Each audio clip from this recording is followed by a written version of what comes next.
would do in a bar if you're just standing there, casually speaking to someone. Yeah. Are you speaking right now in a similar fashion as you would do in a bar? If not, then, either you choose not to do that and say, okay, I'm going into presentation mode, which Henrik is great at. And he does great presentations. I'm sure you do as well. Or you choose to go like casual, I'm doing like bar type talking. And then you speak in a different way. Yeah, I'm trying to do more bar speaking. Another angle. Is your favorite tick words changing? Because I can almost go back in my head and this is so 1990s. Then everything was this word, and now I have a new word that I can't stay away from in 2022. So I can consciously know, and this is a tick, right? I'm overusing it, so it's the impact in communication is lessening, and I can clearly see that I'm influenced by something, or I inspire, or something has taken me to a new level of understanding in some topic. And all of a sudden, typically there's a new tick word that comes around. Did you use that today? You had a long day today, right? Yeah, and this is the high point of the day. Yes, being here with you, having this conversation. I had a wonderful day. I don't live in Stockholm, so where are you from, by the way? I live just south of Malmö. So that's where I have my home and family. Yeah. And so whenever I come up to Stockholm, I usually try to kind of make the best out of being here. So I've had a wonderful day, filled with a lot of great conversations, I would say. I started off with being at Stockholm University and presenting and talking about, okay, how do we look upon immersive technologies like AR and VR and having ethics in mind? Yes, how can we relate to that kind of new technology and see that we design and make it come to life in a way that we don't create negative consequences, and see kind of how can we put that into practice? How can we test that out and in a controlled way and see what specifically. How can we start learning about this in practice? So you met students? Yeah, exactly. So it's part of our master's course in creative and immersive technologies. Oh, really? Is this an engineering? It's part of part of the DSV, so the computer science part of Stockholm University. And then kind of that continued into discussions of being engaged in their PhD program and seeing how to really bring in the topic of ethics, but not ethics like something esoteric or theoretical, but actually practical. Like, how do we make decisions? Yeah, right. How do we make concrete things? And what happens then? Ending up meeting up with a fellow colleague and grabbing a coffee and talking more ethics and how to do that at scale. One of your colleagues at your current? No. Old friend here in Stockholm, and then ending up also meeting the Swedish government and talking about, okay, how does all these regulations impact the reality of an enterprise, and how would we in the best way move forward?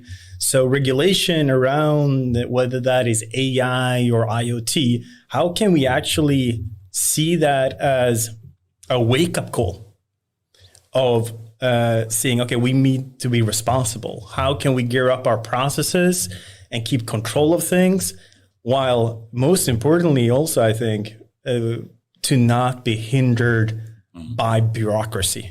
Yeah, by bureaucracy or by also regulation, I guess. I mean, you want to promote innovation, I guess, as well. Yes, exactly. And I think the case is that regulation should steer away from the most negative impact of things. Yeah. It should stay away from things that will actually infringe or create negative impact on humans and society. That is the purpose of it, and it should create transparency and predictability. Hopefully that's like push for standards, so we can grow in maturity. But at the same time, where do we create room for innovation? Where do we create room for development of these novel technologies? And how do you experiment and explore and learn in order to better understand what it really means? Yeah, exactly. How can we put it to the test and see what it means in reality when it hits the context of when? So we have the high risk area of recruitment. So meeting up with people at the government was, regeringskansliet in Swedish, I guess. Yep, exactly. So part of the Department of Digitalization and Infrastructure, and seeing. Do they have anyone sort of in particular, like spearheading? Yep. Ethics, AI ethics. We'd focus upon specifically, I would say, the AI Act, and the AI Act has some embodiment of. So there is a go-to person for AI Act questions in regeringskansliet. Yes, there are a few of them, and exactly, and I think that it's positive that they take that seriously and want to promote the idea. And what I was really happy about from that conversation. And I think that's hopefully something we'll be kind of touching upon today also, is that how can we have a focus upon outcome? What happens with these new technologies, rather than having a very much focus upon the technology in itself. That's music to my ears. Don't steal the thunder for the whole show now, because this is sort of the punchline in the end of the show. We need to add that kind of teaser, you told right? who the murderer was. You just said it. I'm joking. No, it's perfect, but it's a problem. How can we have an argument when we're all on the same side here? We need to try that anyway. I'm joking. I'm very glad to hear that. And then you had a discussion about, for the regeringskansliet or the Swedish government about, how to, or what was really the topic? Well, we were trying to speak about the opportunities, the ethics of it, the hindrance, the innovation. What was really the core message? Is, I think the main thing is that we're having just a great conversation about what are the key focus areas? How does one look upon these regulations? Just specifically, are they good or bad? Yeah. Are they kind of contribute with something positive to the context of society? And I think there we possibly is a different voice in the context, because we see their greater movement in the benefit of humans are good. But I think you said it before. I mean, it's very much important to have a conversation with the regulators. How will this impact? In what way, what consequences does this have for enterprise, has for business, has for startups? Yes. So I guess you were talking about, because you do something that looks good on paper until you follow the chain of consequences to what it really means, how we develop our businesses. Exactly. So I think that sort of impact conversation, I guess you had today a bit. Exactly. And I think that we also need to see, we have an opportunity to actually work efficiently. How we can't expect to be innovative and modern and utilize 21st century technology and then have a 19th century process to control things. We need to kind of be able to work with how to make things efficient, so it leaves room for development and the use of it. I think you said it very nicely before we started, and we're very innovative and trying to find efficient ways to use technology. Then the question is, how can you make ethics, be properly implemented? And I think, if we can make progress in ethics in the same way as we make progress in technology in some way, actually talking about how to make it happen, not necessarily, just by regulating it, but actually enabling technology for improving ethics, and just focusing on how to make it happen. More than perhaps the regulation itself, more about the ethics and how to make that happen. I think that's a really nice approach, if I understand it correctly. Yeah, exactly. Right? And it's all about kind of seeing, in the end, people don't care what is written in a document somewhere or what one says that a law says. People care what happens to them, what they experience. And I think that we should focus on that. Yeah.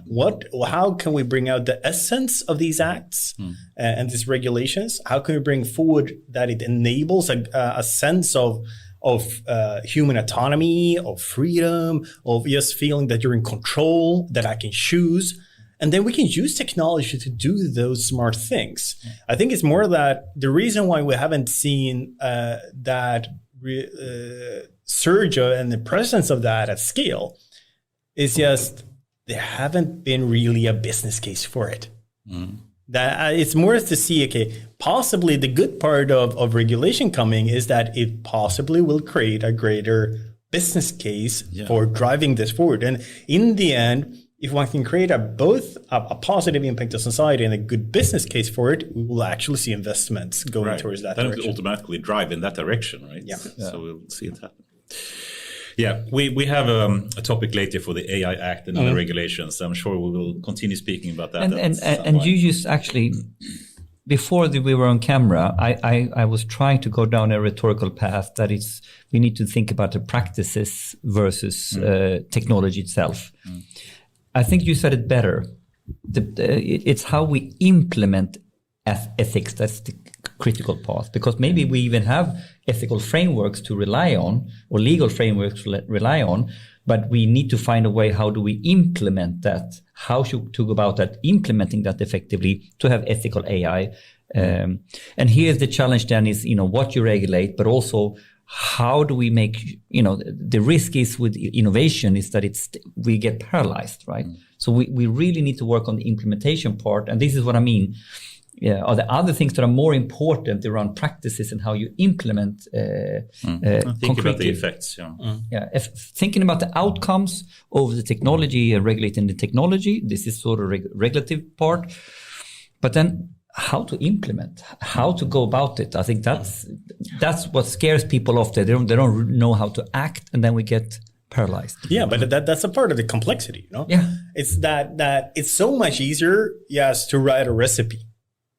But it's so much harder to sit by the table and share the dish with the people that you've made the food for and say, how did you like this?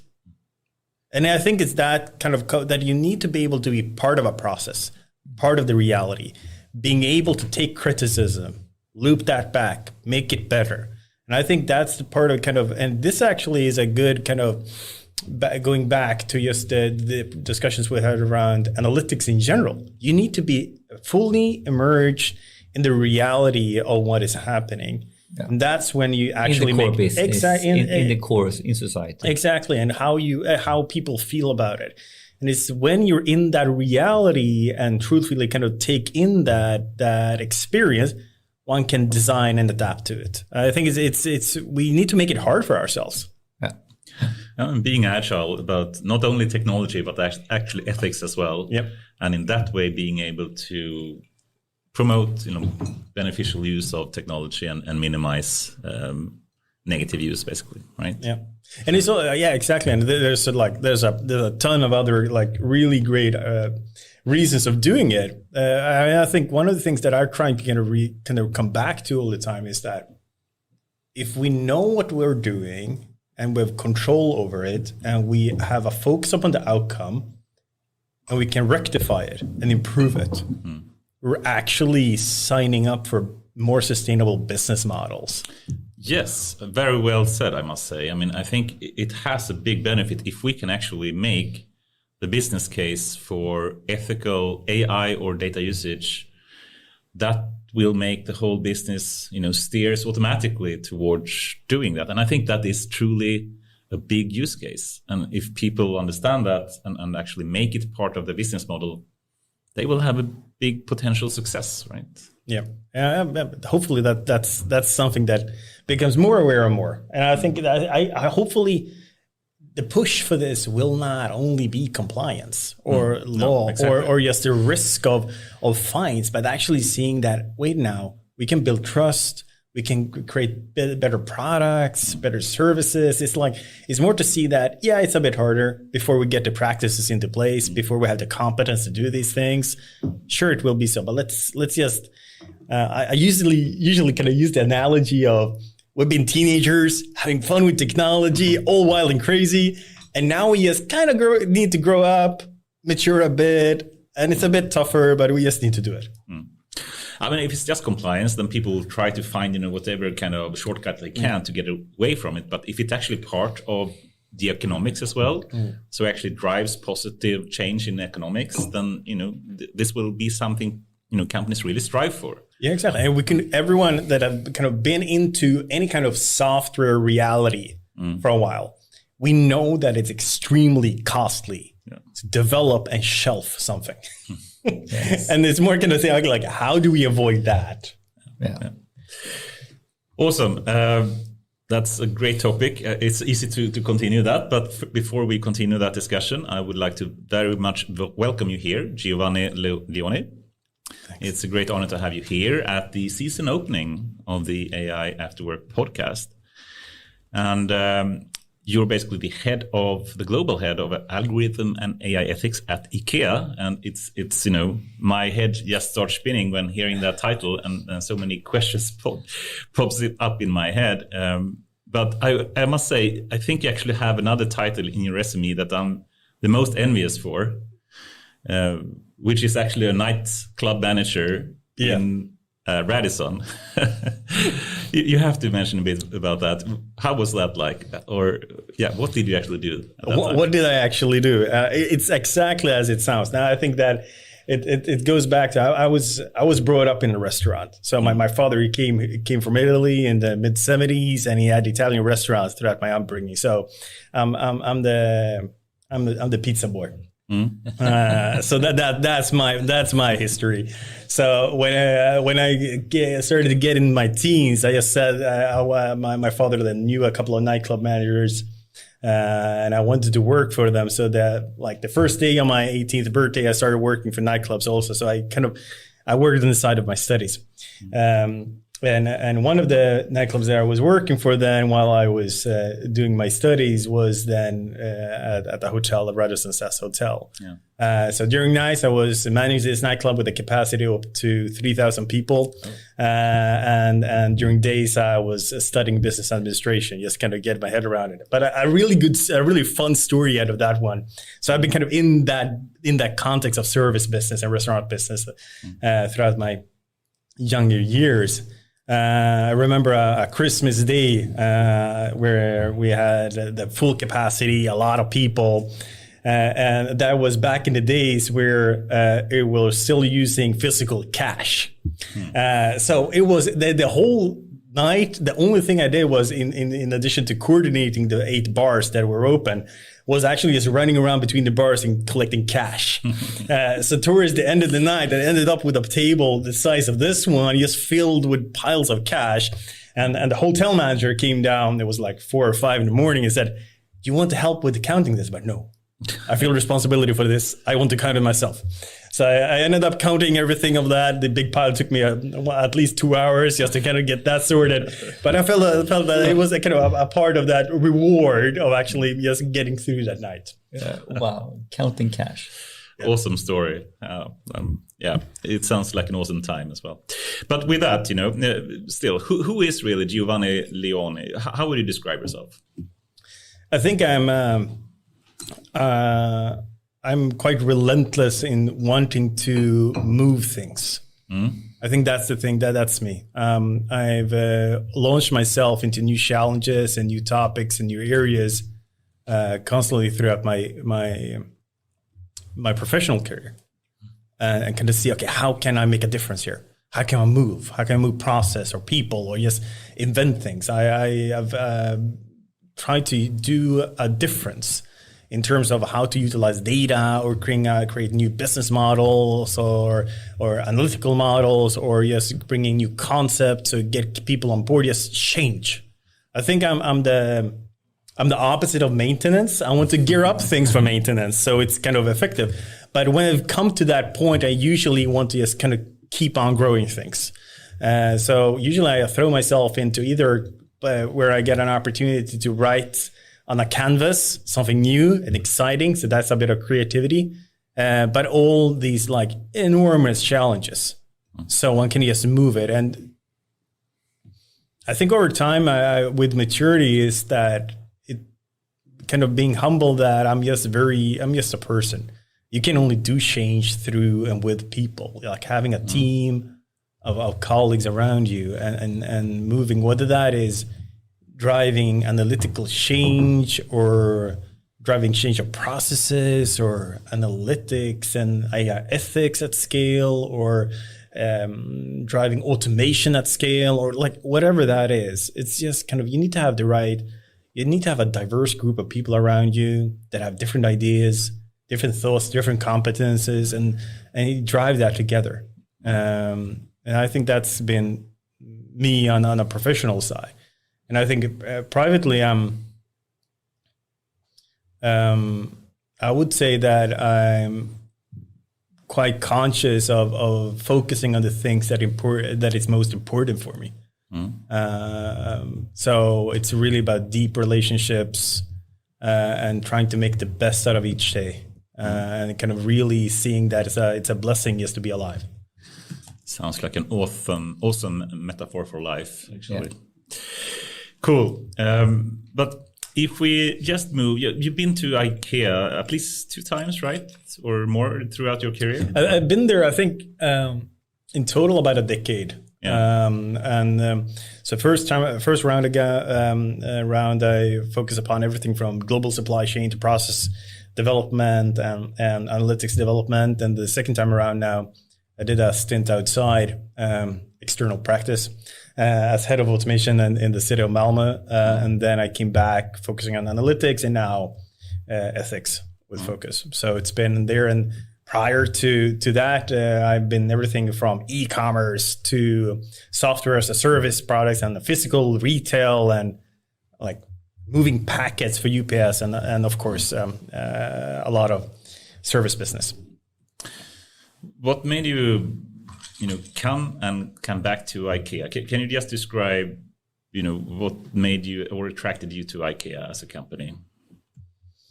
I think everyone knows IKEA, so we don't really need to describe it. But for me, it is the first time around. It was really about I wanted to be in a place where I really enjoyed it being values led. You could see it from you could see it from the outside that there seems to be a strong spirit of doing things for the better. And I wanted to be in a place where there were opportunities to grow. And to you both grow as professionally in your role, but also beyond that. So I think that was the reason why I aspired to start working for the company in the first place. And then when I kind of came in, it developed into further assignments and other exciting things and new fields.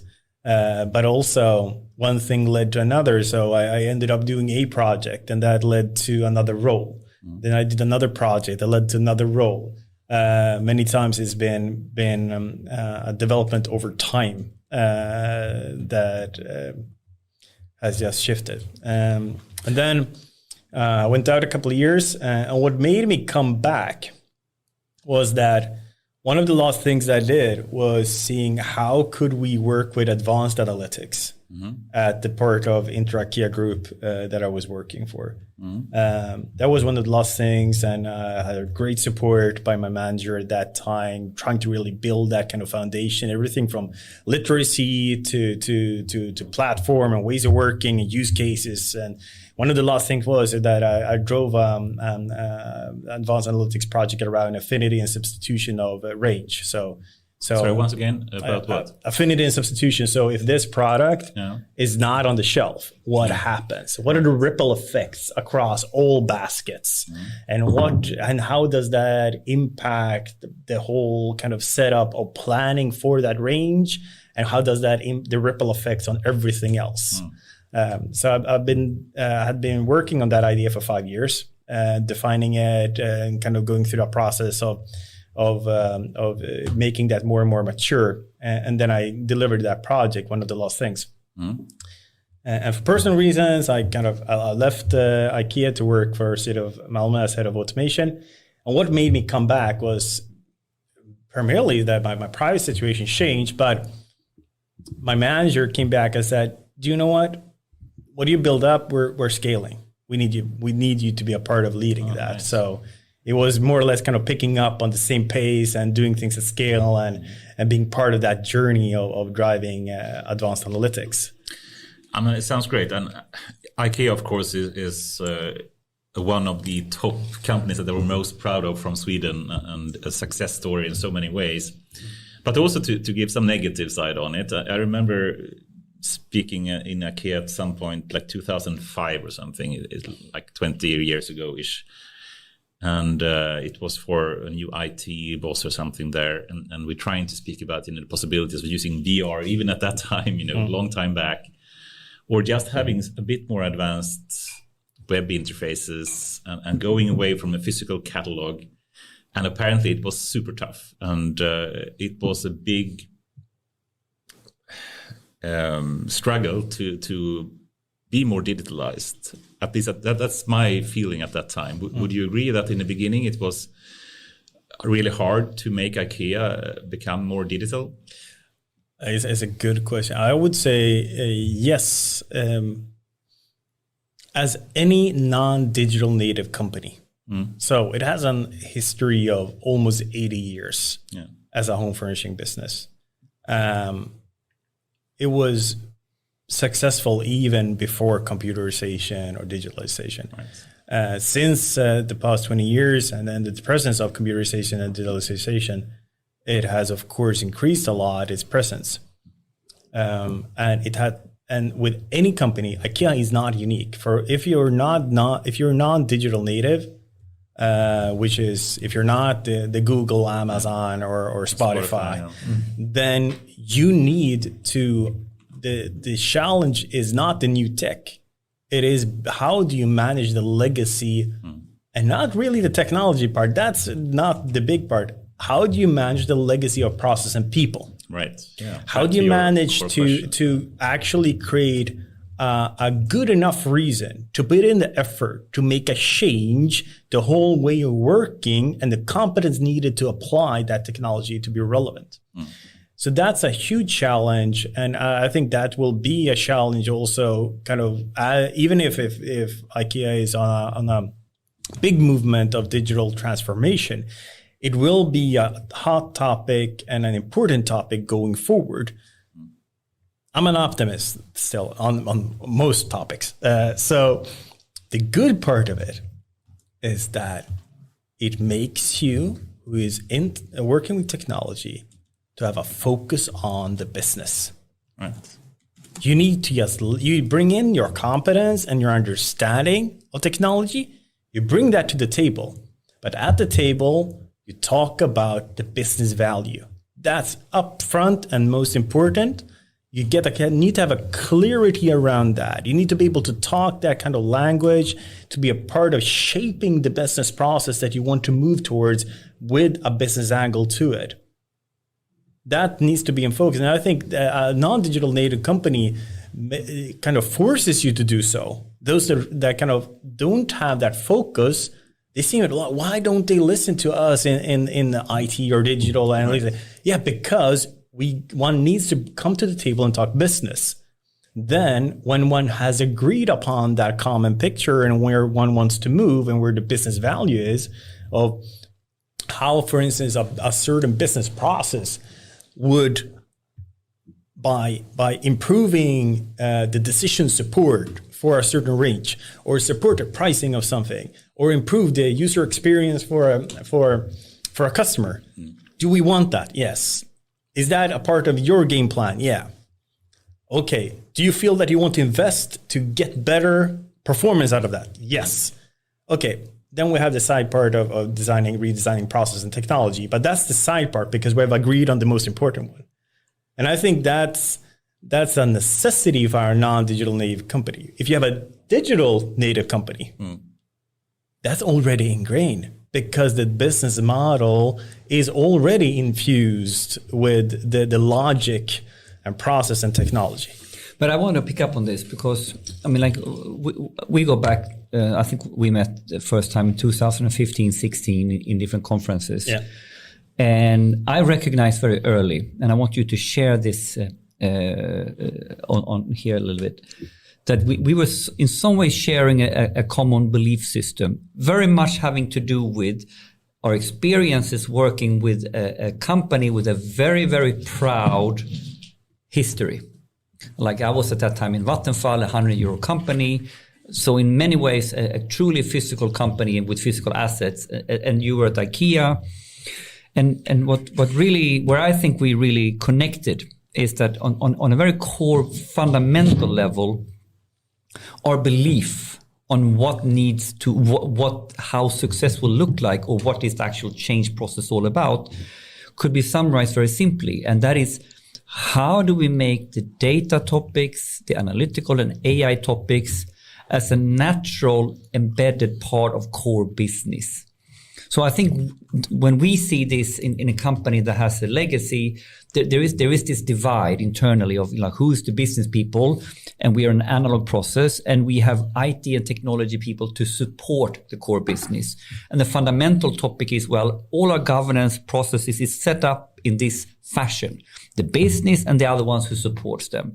And how can we now change the whole thinking, the mindset, the processes, to actually say data, analytics, ethics is not the byproduct. It's something that is part of the core operations. So this was my understanding of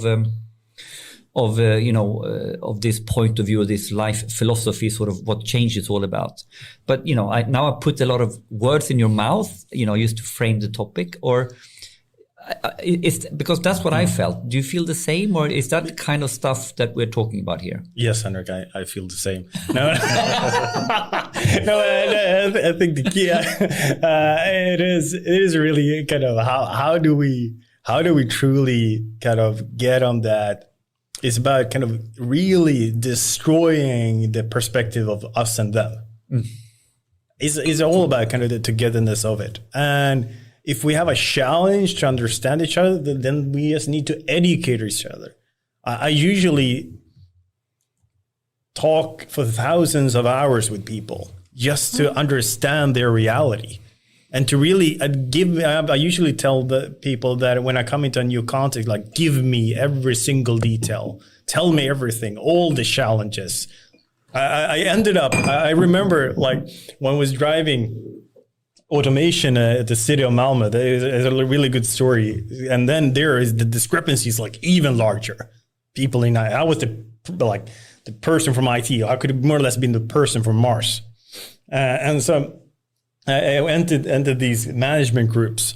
And so their idea was that I was able to come in there and talk about this exciting topic of AI or automation. And I usually started the conversations with, what are your dreams? And it became really strange really fast. but I started off that because I wanted to understand what they were striving for. I don't care what's in your plan or what is official. What are you striving for? Why are you here? What is important for you? And then we after a while, when they got a bit softer, we came into what do you measure on? What decisions do you take? What does good look like for you? And then when we came to that point of they're starting to paint their dream, their rainbow and unicorn, I started then asking, what hinders you to get there? What is your gap? And when they started sharing to me their dreams and gaps, then we started talking about, we have technology to support you here. Let us do some process re-engineering and technology to support this. So it's actually beginning that conversation of understanding, and even understanding of letting people dream a bit of how could it be if we had all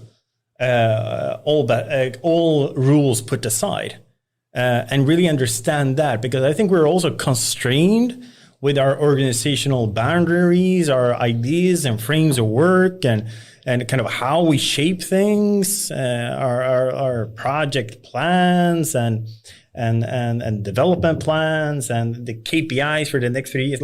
How can we think even more broadly? And then it's about how to meet up with that. So a bit of, but in a nutshell, what this sort of core idea is, you cannot start from a tech perspective. No. You need to start with understanding the business, and then you need to play the game here, and then ultimately, if we think 5-10 years down the track for a non-digital native to be relevant, maybe in the future, at some point the setup is erased in its current form. Yes. The we and them is erased. It will be another type of setup. Yeah, and we see that also. You see, like it's the whole idea that the discussion around.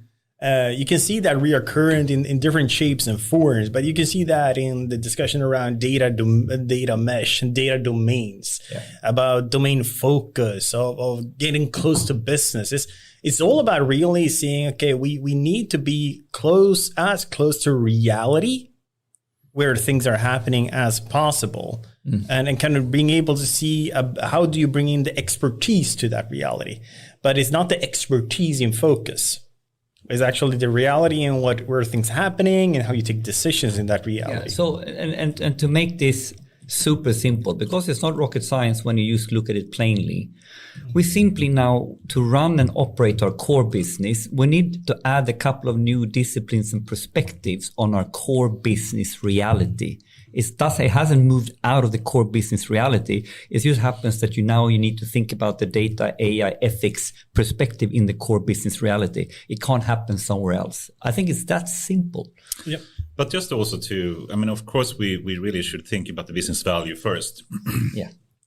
Then it's another question of how to really bring and find and discover and innovate in business value.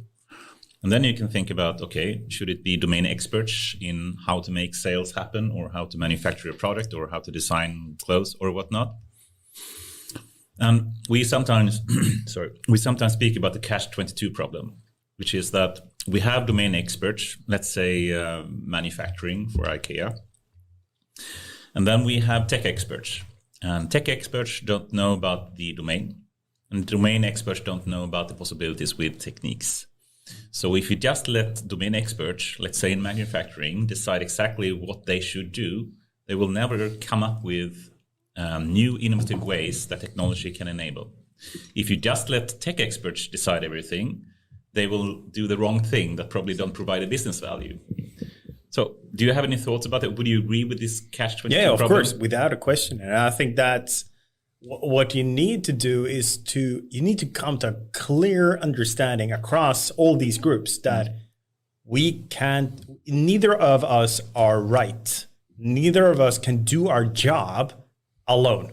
Exactly. And I think as long as anyone think that they are right or can do their job alone, it's set up for failure. Yes. And I think that's one of the key things that is truly wonderful for an organization as IKEA is that it is really strong on the idea of togetherness and kind of bringing people together and kind of the idea that you can't do things alone.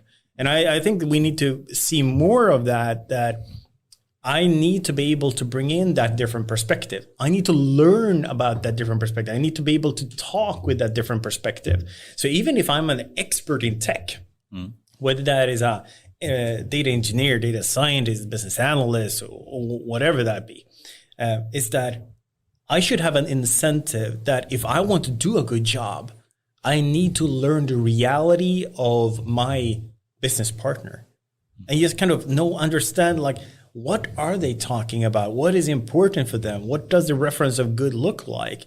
And vice versa, to kind of be an inspiration for them to see that okay, you can take your domain knowledge and scale that to 1,000. What do you think about that? But I want to ask you together, okay, the rhetorical setup you did is excellent, right? Because and the answer is, and I agree with the whole story. Like, no one can solve this. No one can be mastering. No, the value comes from the magic that happens in the intersect of the Venn diagram. So the new, we have a Venn diagram for tech and a circle for tech, circle for business. The new core, the new innovation happens in the magic here. Now. But can I pause you there before you go on with that? We're actually going back to the natural state of how things have been. Prior to us getting complex and big and diverse and spreading. We were all doing it in this garage together. Exactly. Is that what you're trying to say? Yeah, exactly. We're doing that, and the domain knowledge and the tech knowledge and the understanding of things, or you could say the expert knowledge and the domain knowledge was often in the same team or in the same person because it was a lower scale. And then suddenly things just got big and spread out. And this is actually more a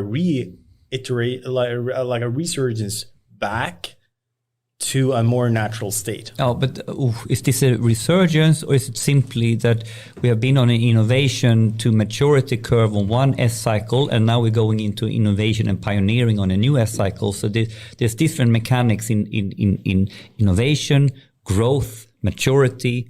So but hold that thought. That's a good one. But I would like to use tips and tricks.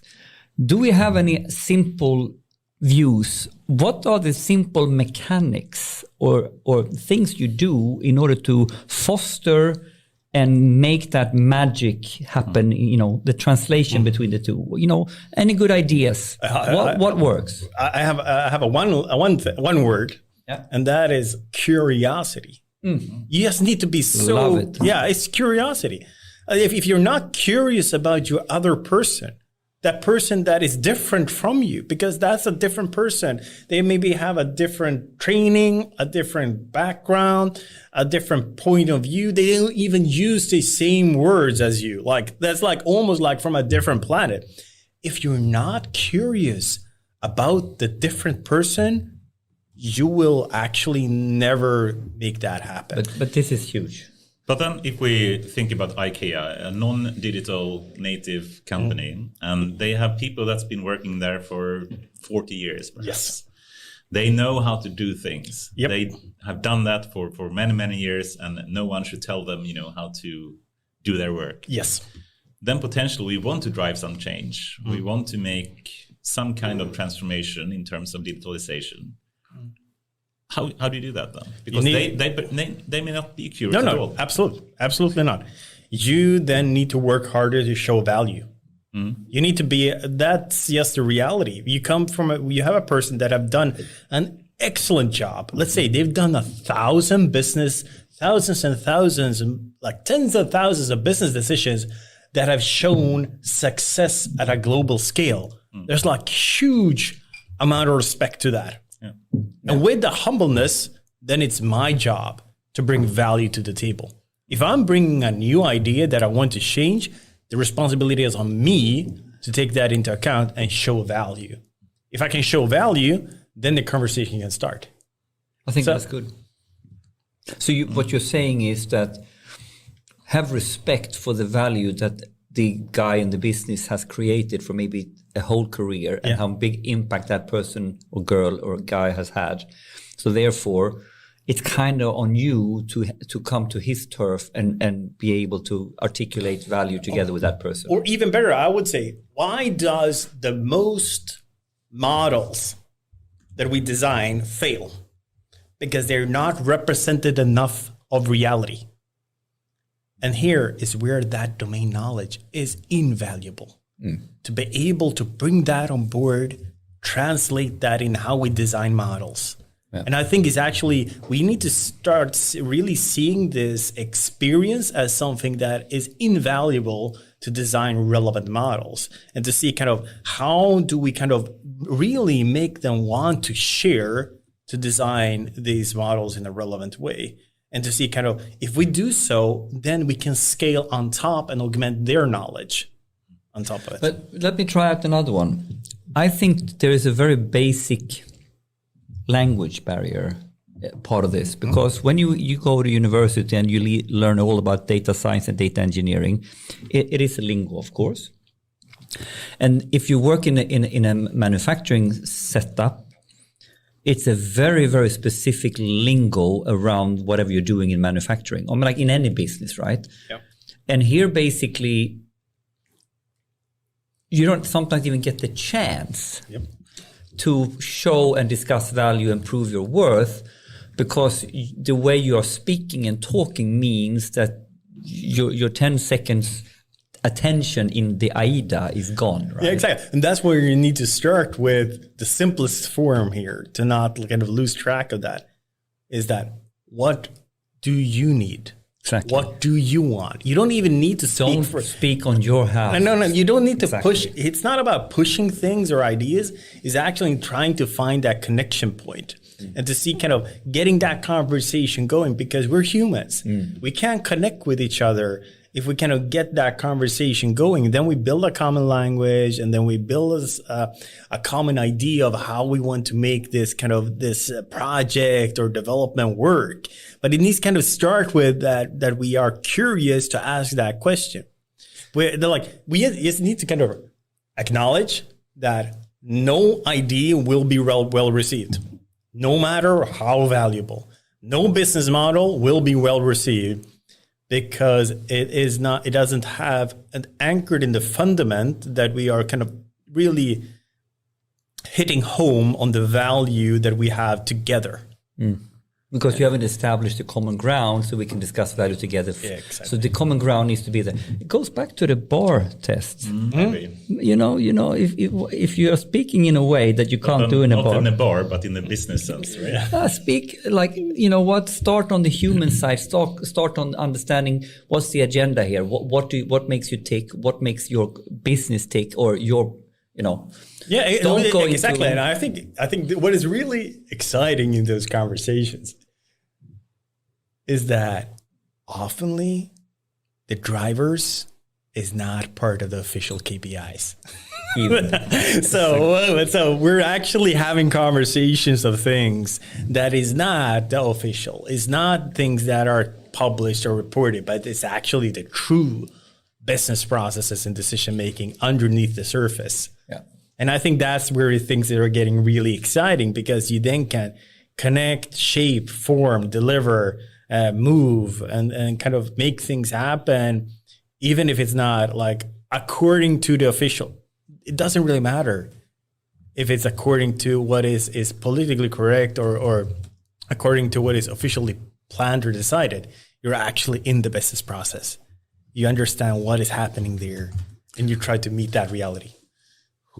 I'm very eager to move more into AI ethics and your favorite topics. But I'd just like to add one more comment to this question. And then if we move a bit into AI as well, to just continue that track later. I think one big problem that a lot of companies are doing when the type of messaging around AI often is it will replace humans. And that actually makes a lot of people very scared. Yeah. Let me tell you a story. Okay. Usually when we come to that, I have a really fun story. Yeah. So I was head of automation at the city of Malmö, like 30,000 plus co-workers. And so it's public sector. And I was responsible to automate. Okay. There's a potential of about 30% to automate away tasks in the public sector generally, from what we've seen kind of researching the last couple of years.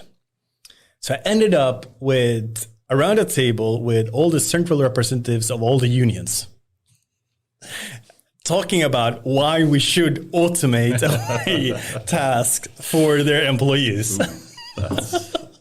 So the atmosphere was a bit tense to start off with. And I came across quite straightforward with them and said that I know that it's your responsibility to safeguard the jobs of your members. I know that. But it's also your responsibility to provide them with a better life. They should not waste away their time doing tasks that software should do. They should focus their time on tasks that are fit for humans and their competence and their capabilities, and make their life better, so they feel that it's more valuable to come to work every day. That's also, once again, music for my ears. I'm having my ticks here saying that term time and time again. But it's actually, you're basically saying it music exactly the same. Music for my ears. Yeah. We have to put it, okay. Anyway, I love what you said. Here somewhere. So that meeting ended up well, at least. And I got a great support from them. And we did a lot of wonderful things. And they're still doing a lot of great things with the people that are kind of driving that force. But we need to be able to understand that. And it goes back, like, it's all, sure, technology can enable a lot of exciting things. But what we need to kind of bring forward is, what are humans really good at? Yes. What can we bring to the table, and what can we kind of really make a difference of? and how can technology augment or kind of do the rest things? Isn't that the entry point to ethics? To basically, so. That's a baseline. I think it is like to end it. The same thing that I'm trying to say, as you just did, in my own words, which is to say that AI is good at some tasks, and humans are good at some tasks, but other types of tasks. And usually AI is good at tasks that are really boring and really repetitive.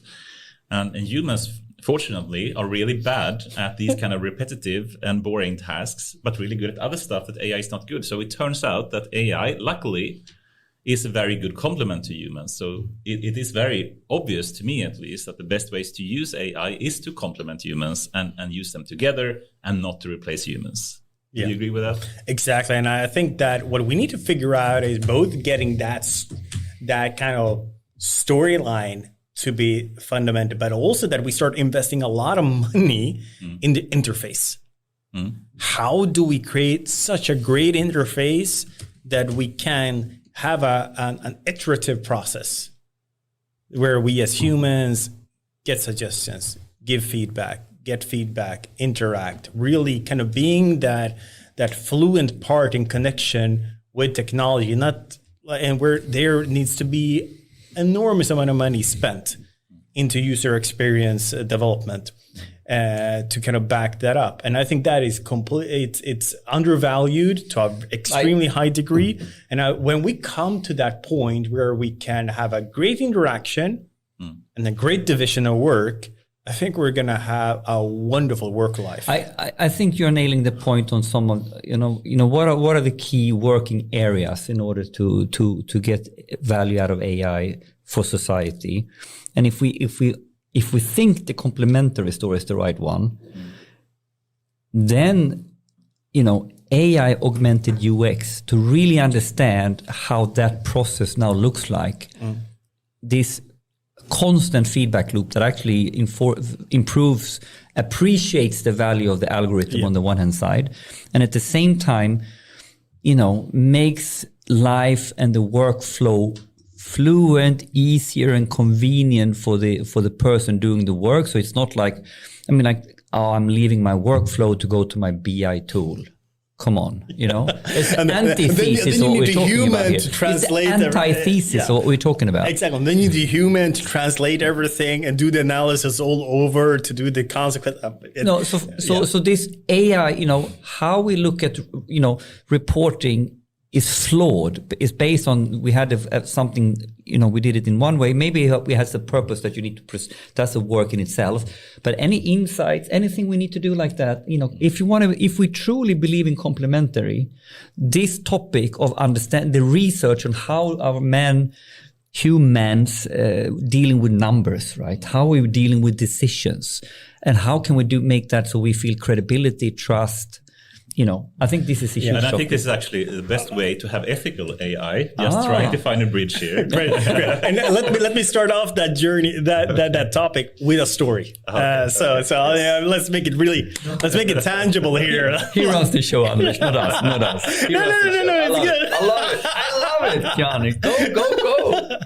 So what is it? 7 years ago, the translators at Inter IKEA Group, they felt that, we're great in translating text, product information into local languages, active in 60 plus countries around the world. How can we augment ourselves? Were their thoughts. So one brought on board then a global translating provider to translate from one language, from English to the local language. We know natural language processing is notoriously hard. Even harder when we talk about how it skews in terms of biases and tone of voice. It's when you really wanted to get it really 100% right and have a zero threshold, like zero tolerance for it being wrong, then it's super hard. If you want it rough, fine, you can have it. But if you want it really, really great and have a super fine tonality according to a certain way of approaching it, and really remove the biases of gender and others, then it's super hard. So we brought on the provider and designed the process in a way that Translators, being in the driving seat, sends the suggestion that they want to translate it. They get back the what is the suggested translation. So augmentation, they're in the first step, super fast.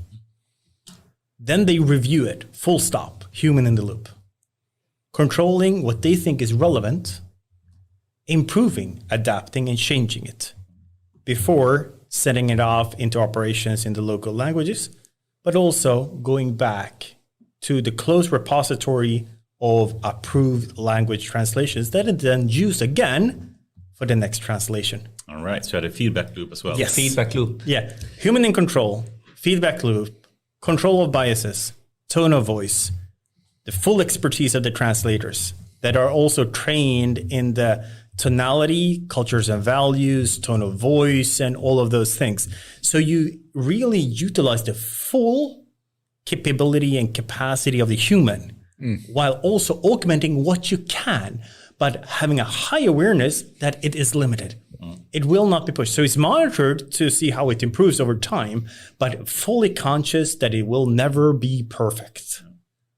I mean, I think I wish more people, understood that AI is really very superficial. It doesn't have anywhere close to the ability to do more deep analysis and having, possibility to contextualize things. But it can do a very superficial and fast, like augmentation of tasks or enrichment. I usually call it filtering and enrichment of data in some way. And what you said later, you have like a semi-automated way to use AI for what's good at. It gives some kind of superficial, quick answer. And then you have humans doing the refinement and improving it. And then if you have a feedback loop as well, as you said, it will continue to improve over time a lot, right? Exactly. And I think this is kind of one of the like very straightforward examples where we kind of need to see what is fit for purpose. And this will change for every context and also the capability of the technology. And I think here's also where we have ethics entering the scene, is the consciousness of what does it mean with this kind of data? What does it mean with this kind of process? And what does it mean with the term of impact? Because if we would shoot out really strange translations like some e-commerce actors on the Swedish market, then it would be that are translated without any checks and balances. Then it comes across just as strange. But I wish more companies who want to develop tech understood and approached the problem from this, what I would argue is like business process re-engineering fundamentals. So we are consciously understanding what it's good at, and we are re-engineering how we understand the process, and we send it out. So it's not only that we have an AI translator that now we pop it in. It's a very conscious choice on how the process looked like this before. Now it looks like this, and you describe the process, including the feedback loop. And obviously, if you want to have value from data and insights, it's not until you adopt it and it's used that it really provides value. And I'm amazed how little or how much of a backseat these topics gets if we're not careful and we drive a tech project. And I'm speaking from experience. I've done the same mistakes. That you get the attention and effort on understanding to build the perfect translation engine, but you should have spent an equal amount of time on understanding the whole process. I think this is a very good example. But what's the bridge now to ethics? Well, I think we can phrase it like this: ethical AI by having human in control in some way. You said human in control. I think it's a good term to use. So by making sure that humans are in the loop, so to speak, and perhaps not making, at least not dangerous decisions by itself, you can keep having intelligent systems, if you call it that, more ethical. Would you agree? Yes, and I think we need to see also the role of humans will shift over time. Yes. As things are dumb, we need to be more engaged. Yes. When systems and technology becomes smarter, we will take a different role in steering steering towards what comes in, steering parameters across, and steering output. And I think this is kind of where we need to be able to start detaching ourselves from the thoughts that everyone should be able to know and understand everything. But rather see that we need to be able to create processes that are suitable for digital progress, technology progress, where we are more or less seeing that the important part that we keep control, that it doesn't, that we have control over the process and we have full control of the output. And if we see that it starts steering away from our goal and our kind of goal picture, whether that is business performance, but also our values as an organization, then we need to be able to identify, rectify directly. And I think we'll be more steering more towards that point where we are more giving direction to technology and keeping track that it fulfills things, rather than being in the nitty-gritty parts of kind of doing the details. Because technology will become smarter, but we will need to be able to be also capable of handling that control and steering it. If I understand what you're saying, I mean, like, as technology gets smarter, and now we can get into the next, new coding paradigm, software 2.0, whatever you want to call it, when we don't really do all the coding anymore, we tell the code what it should write itself, and then we use it. Then actually knowing what you ask for and what data you feed into it becomes super important. Is that what we're talking about here? That our role, we are not the coders anymore per se. We're using technology, algorithms, we do it in different ways. But our ability to be in the steering seat and give it the right data becomes really a critical job for us. It becomes important, but I think also we can't lose track on the competence that we know what happens throughout. But True. I think it becomes more important that we are very conscious of the process, that we're in control of the process and definitely in control of the outcome. Because I think that's something that we can't lose track of. No. And we can't, and if we feel that we don't have enough understanding of it, then it's our obligation to learn about it. Yes. I mean, having human in the loop and being able to understand the outcome, I think, and see it when something goes wrong, as long as you do that, I think you at least minimize the risk of having non-ethical AI systems or high-risk systems going haywire, so to speak, right? But, and really, how much is really the understanding of the business of how AI works part of the ethical problem? That we don't really understand, and we're getting ourselves into stuff. We don't truly do it in a conscious way. Is that part of the ethical problem? That we put ourselves in a problem that we didn't understand that would happen? If we had more data AI literate leaders, we wouldn't do those mistakes. I think it's about kind of, we need to be very conscious about what we need to be clear what we mean with literacy in this case. We don't need literacy to be down on the nitty-gritty details of the expert knowledge. But I think it is important that we are having a good enough understanding of the drivers and the impact differences of what certain data gives for kind of risks or opportunities, what kind of models is fit, what kind of certain processing, whether that is models or something else, does the data.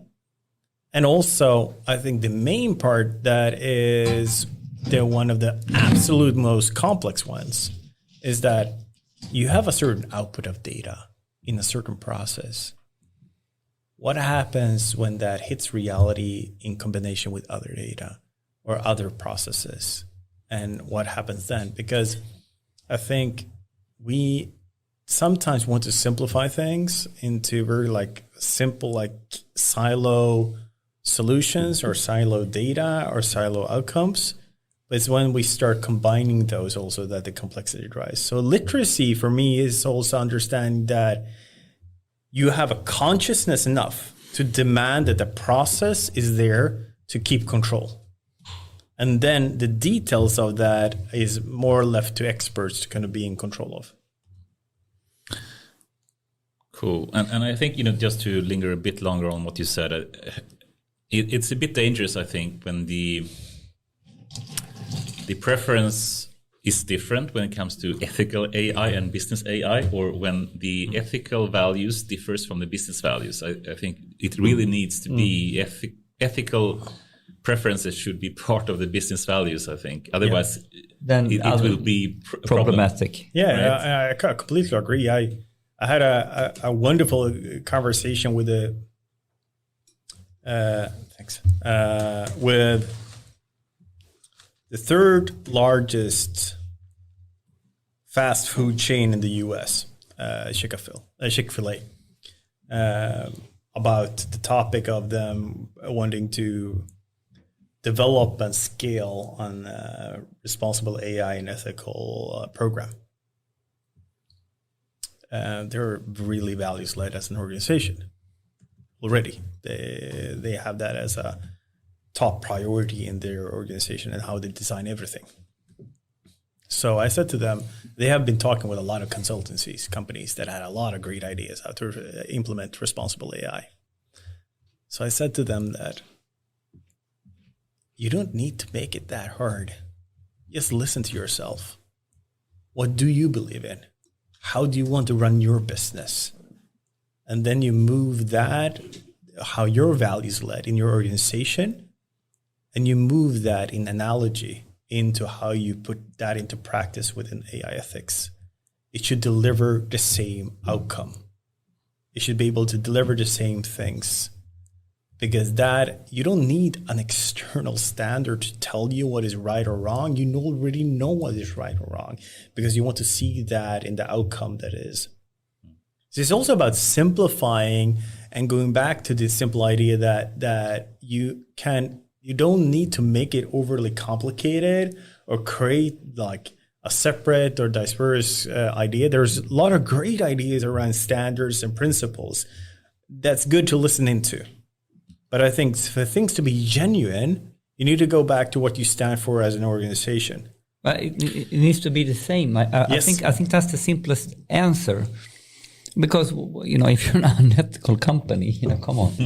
But I think the most profound part of that advice is ethics, and this is super important. But what people are struggling with is now, if they are a value-led company, this is a good example, that they have values and they know right from wrong as a core identity in the company. The problem is not that they need to invent a new identity over here. They need to understand how to translate that into what is our routines, or how do we enforce or execute and implement? How do we do what we do in our normal business that we're really proud of? How will that contextualize in the AI context? That's it. Yep. It's that simple, right? So if I'm doing this in my normal processes, how do I go about and getting my values out and getting my ethics out? Well, we do this. Okay, what does that mean that you need to do now in order to translate the same stuff, but in a digital or AI context? And just to continue that train of thought, what is the IKEA take on ethical AI? Good point. It is the good part is a couple of years ago, the movement started to see, okay, how can we bring a history of being values-led for almost 80 years into the digital context, and how can we put that into becoming even more tangible from a digital ethical point of view? The AI ethics approach is deeply rooted, so it ended up with a digital ethics policy with clear commitments, principles, and kind of... So you wrote down and defined a policy? Yeah. And the executive board has supported it. So we kind of license to operate, to say so. License to operate. I was thinking license to kill, but that sounds really bad. That's James Bond. That's James Bond, yeah, exactly. You look like James Bond today, by the way. Exactly. I tried to act a role. So the good part is that what is transparent throughout that, if we look upon the algorithmic and AI part, it has a clear presence of the work that has been done through trustworthy AI within the high-level expert group in EU. Yeah. So it's deeply rooted there. It is really having a focus upon the human autonomy, having a clear presence about how to take responsibility of the actions and the outcomes. It's also the whole idea of we need to be having robustness, and within robustness comes that we should know how it works, why it works, the reproducibility, repeatability, that we can change it, we can affect it. So it's kind of, yes, making it work itself. And when did this start? Was there a point when IKEA made a decision? We need to find some kind of ethical policy that we should abide by? Exactly. I would say that this work started off about 2 years ago, and we've been having a policy since a year. And I think going forward, that will become more and more transparent also on the outside. We're integrating into different to strategies that will become more apparent. But I think the main focus has been for us to do things rather than talking so much about it.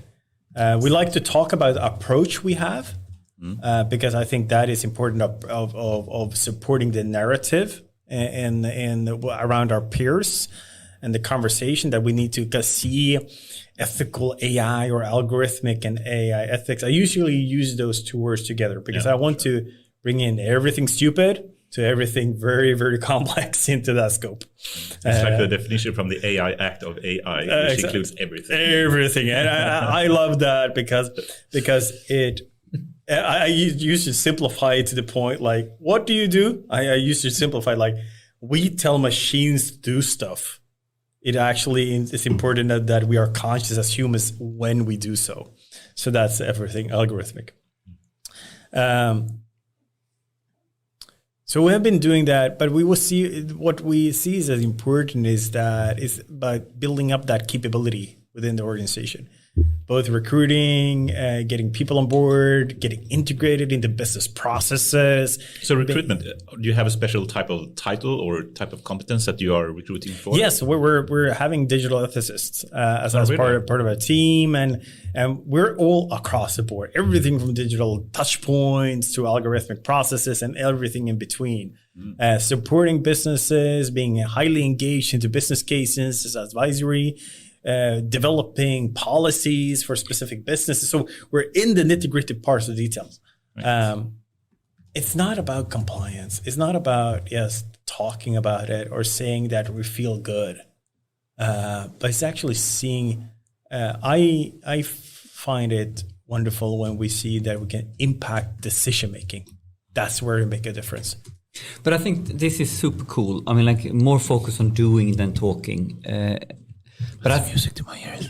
And I think that's one of the hardest parts to take something which is quite complex and philosophical almost. If I talk ethics, and make that operational. Yep. So could you give us some sort of simplistic overview of how do you go about making it work, or how do you engage, or how do you get AI ethics into, if I take a use case or a case, how have you organized the sort of operating model to get AI from the ivory tower exactly. We started off, we saw a blueprint for an ivory tower, and then we scrapped it. We didn't even build that one. Good. It doesn't exist. How do we do this? Because I think that's very interesting to talk about. Exactly. And it goes back to one of the topics we mentioned before, curiosity. We just need to be unsatiable, curious. But how do you get into the core process? Tangible, is it part of the project? How is it in practice? How do you get into process and exactly? Governance? Let's start off. Let's kick hierarchy, process, belonging, should do, must do to the curb. It's just getting into that conversation with people. Getting them interested enough that it's valuable for them, inviting them to the meetings, having them spill their guts about their details. And then along the way, where we are extremely fortunate, I must say this because many aren't that fortunate, we tell the story of you can make this sustainable from a business process point of view. You can be living the IKEA values if we take the ethical considerations into mind when we design this. So we do hands-on analysis of data, process, and outcome. And then we, at any given time, give the support necessary as a partner, not as an expert function, not as a compliance function, but as a partner. To the business units or the projects? Yes, hands-on. To see how this is how we can do this to make it leading towards a path where it's more considerate of this. There is no black and white here. It is actually being conscious. But so you're in a sense a SWAT team that is very experienced in this, that basically go out and evangelizes and get embedded or discuss this with different business units or projects, and in this way, by starting talking, understanding what should we be doing in terms of gaps or fixing things, or you should add this topic, or exactly. So very tangibly looking upon the specific data process and outcomes, and really seeing again what does happen here, what can happen, using moral imagination. We're thinking about being creative here. What can go wrong? Really talking about the really challenging things, but not stopping there. Not stopping at no, not stopping at shouldn't. Actually talking about what could be a possible solution here. We're in the business of business. We're in the business of doing things. That's also how you approach this. Yes. We are not the yes and no police. No. We are here to partner with you to solve this problem in an ethical way. Exactly. We're here so you can feel proud of talking about this. And I think that that's kind of really going through it. And also, of course, this is a part of our advisory part. Then we're also doing things at scale, seeing how we can design business processes to do it themselves, evangelize that they feel that they can drive this force.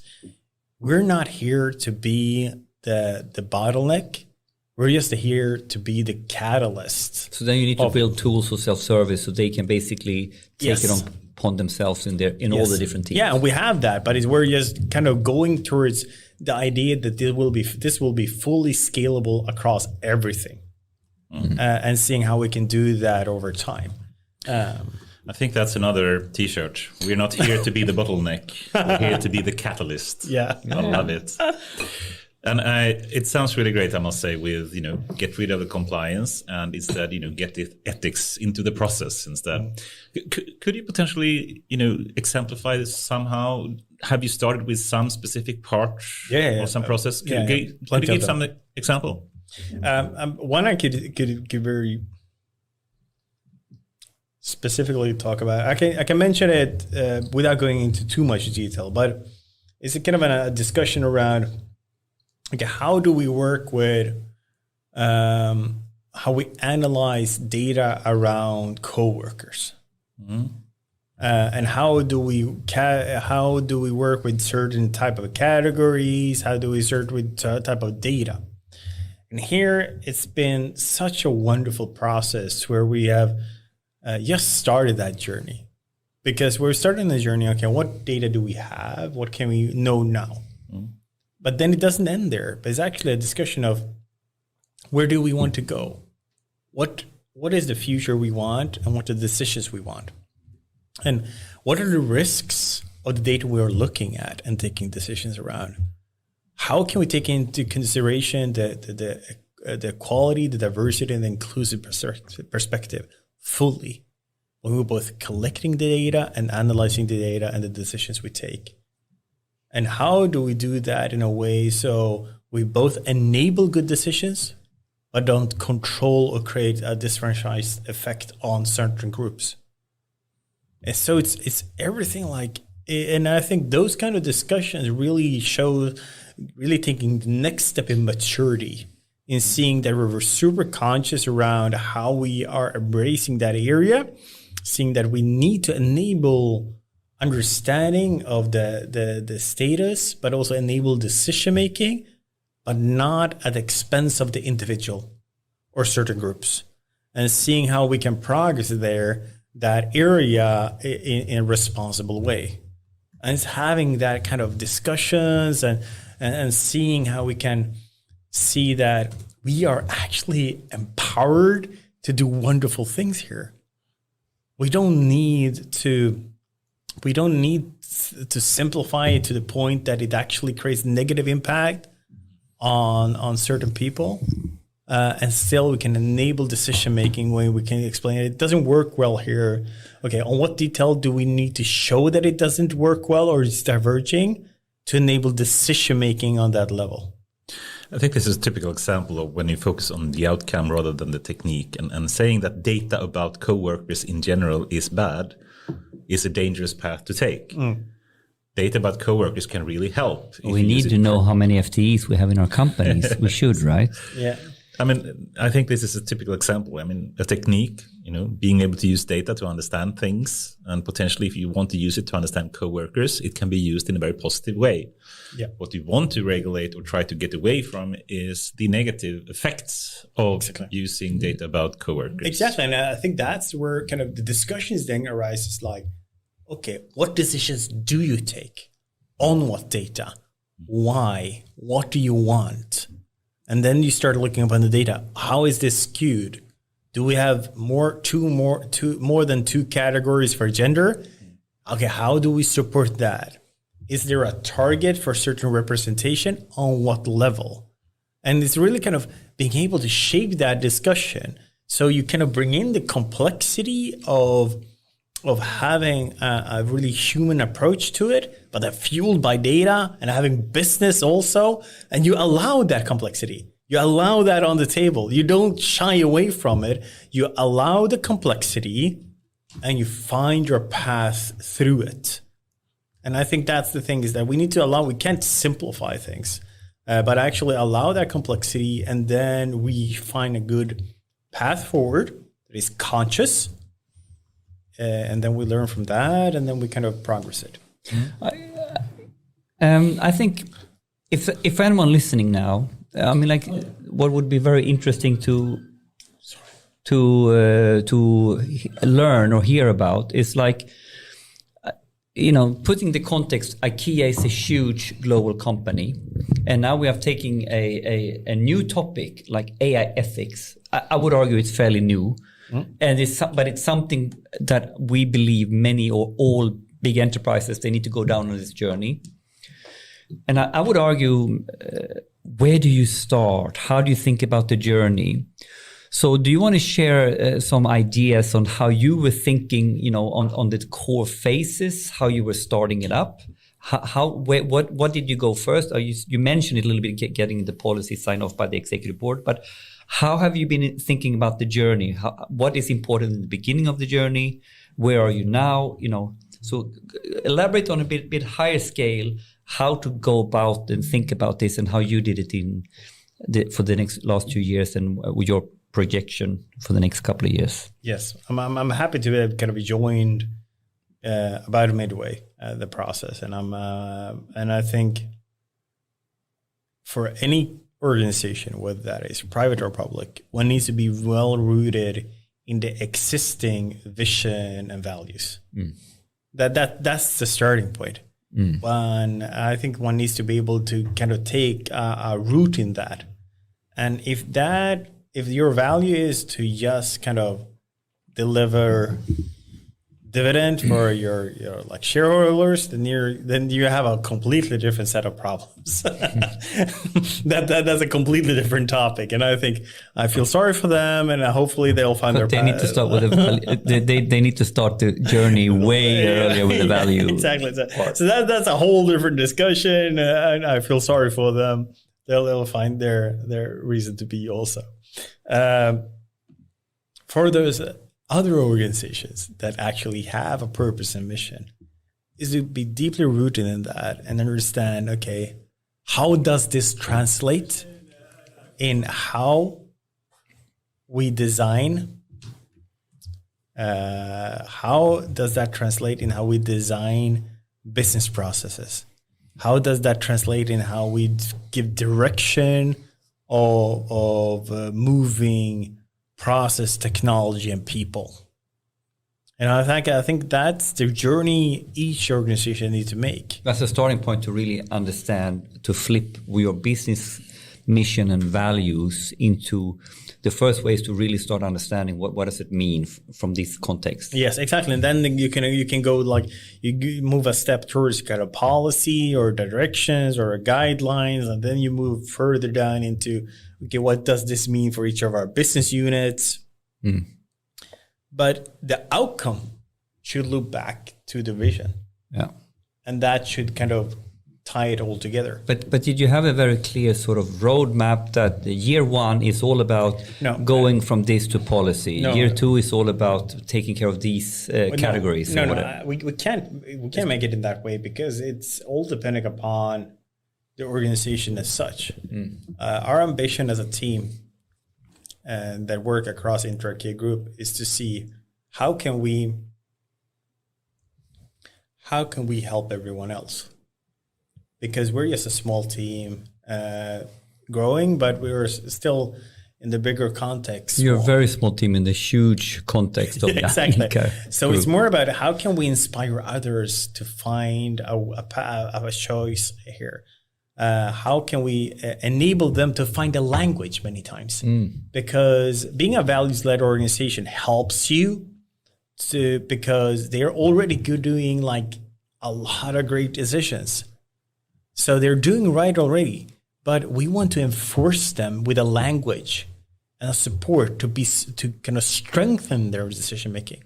They're doing a lot of great things. We want to strengthen them. We want to give them the opportunity that gut feeling is actually leading for them to be supportive of utilizing a smarter technology that is more privacy enhancing. So our ambition as a team is to build up the awareness of the organization, the awareness, that gut feeling. So that is really sort of goal number one. Yeah, exactly. Phase one, so exactly, awareness. Gut feeling, awareness. I know when I'm about to take a decision now around data and technology, then I should be aware that there are ethical considerations. Okay, number one. So that's one. Gut feeling. So this is kind of the model. The first wave. Yeah, exactly. The values-led decision-making model. Second step, and that is decision made by techies and decision makers in business. So it's not recluded to only the technology department, but anyone with a budget, anyone being able to buy anything. So the touch points are like infinite. So that's the first step. We're enabling that through awareness, training, information, spreading the word, being connected to people, one-on-one conversations, just kind of being deep into the nitty-gritty details of things. Just trying to be everywhere and never seeing a stop of it. We will never stop creating awareness. That is not an end line to that business. Number two, if they realize that this is an area that we should be taking into consideration, that activates the mind, the deep consideration, enabling, kind of bringing in the expertise of not only us as digital ethics team, but actually everyone that should be around the table. The techists, the business people, the legal counsels, the security specialists, the data privacy specialists, whomever that is relevant to be around the table to discuss this, to see how do we relate to this issue, whether that is a procurement process or in-house development project or something else, to bring in that deep reflection, to use the mind. The system 2, if we use the Daniel Kahneman's model. Yeah. System 1, reaction. System 2, reflection and deeper knowledge. But it doesn't end there, really. And here's where the principles that we have in our policy and that we're guided by, which we have expressed, supports the third part, which is the heart, is that how to drive decision making. I think here's the thing that is sometimes lacking, is that sometimes when things are uncertain, that is often the case with novel technology. You are hindered because you don't know the future. You haven't tested this before. And the system 1 of reaction and the system 2 of deep reflection is based on prior knowledge and competence. But to take a decision, you actually need to imagine yourself a future. And here the heart and the values we stand for is about the imagination. Will this go towards the direction of our values to take this decision? Even if it's more costly, that doesn't really matter. It's of less importance. But it's actually, does this decision support towards the right direction? Does this decision follow our value set? Can I justify this investment decision or this investment, like saying no to something, because I can justify it from our values?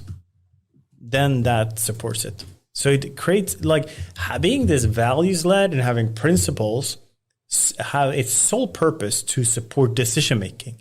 So you get movement. So awareness, reflection, deep discussion, action, and just doing that repeatedly going forward. And have you now, when you set up this organization and recruiting ethicists, have you been needing to be conscious about, okay, how will I operationalize awareness, like the trainings? So this is one part of this setup. Mm-hmm. How will I operationalize deep reflection and analysis? And how will I, so has that even gone down then these stages into how you need to think about how many resources, how's our processes in order to operationalize we have done that, we're doing it, we're actually just making things happen. Cool. So it is happening on a daily basis. I think we have such a backlog of exciting things and discussions to do, so time isn't enough. It's just we just need to prioritize and see that we focus on the right things. But I think it's super important that when you go on a journey like that, to also take a step back and say, like, we need to have an awareness muscle. We need to have a reflection muscle that we bring to the table, to really understand how to set it up. But we need to see awareness also, like, awareness is created through the everyday discussions we have with people. That's what I mean. Then you need a muscle. That doesn't happen if someone is not facilitating or driving or opening up to that discussion. And ultimately, in a company with more than 100,000 employees, you're a bit more than that. Then you need to think carefully, how can I create this awareness, on scale, at scale? The scale topic, I mean, Of course it does, but it's also to see that you will not reach everyone. Nope. You have a focus on your prioritized key stakeholders. Yep. You show examples of when it works, and you start also thinking scale 1,000 already from day one. Mm. Thinking scale 1,000 in terms of automation, of picking up all the algorithmic changes to models. Like, you need to be able to think in that kind of scaling also. Mm. You need to be able to think in scaling in terms of that each and every conversation is a part of a change journey. Yep. It's not about like having a communication asset. It's actually being the communication asset. Exactly. It's not about seeing that change will come day one, but every conversation is part of the change journey. So it's really kind of seeing how you go in for the long haul, and also attracting and having a team, and then the team we have is amazing, to really be passionate about the topic, because we meet challenges on a daily basis, but we feel like a belief in it, a belief that if we do a difference here, will impact at scale for the organization, but also because this is early times in the area of AI ethics, we can actually contribute to being a change of a positive change also for the industry at large. I'd just like to go back a bit to an interesting thing you mentioned before, which is that you hired AI or digital ethicists. If another company listening to this are interested in doing the same, can you give some advice in how do you actually recruit digital ethicists? Yes, it's a very good question. Is there a course somewhere, or are there yes, there is training, there is courses, there is education to it. There are, of course, also there isn't that much track record of people working. Yeah. Would you advise universities to start having courses in this? Leading question, I know. We're actually engaged in contributing to that.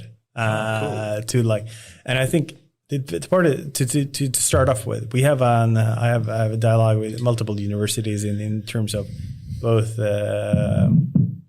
discussions but also collaborations. So and many academics, there's good ones both in the Nordics and across the world, are really great in thank you. Developing this area. So the academic field has been on this topic for a while, and which is great. There's many non-for-profit organizations that is driving this agenda too, many networks that are driving it, and there is a couple of consultancy companies that have come a bit along the way. Not that many corporates. Right.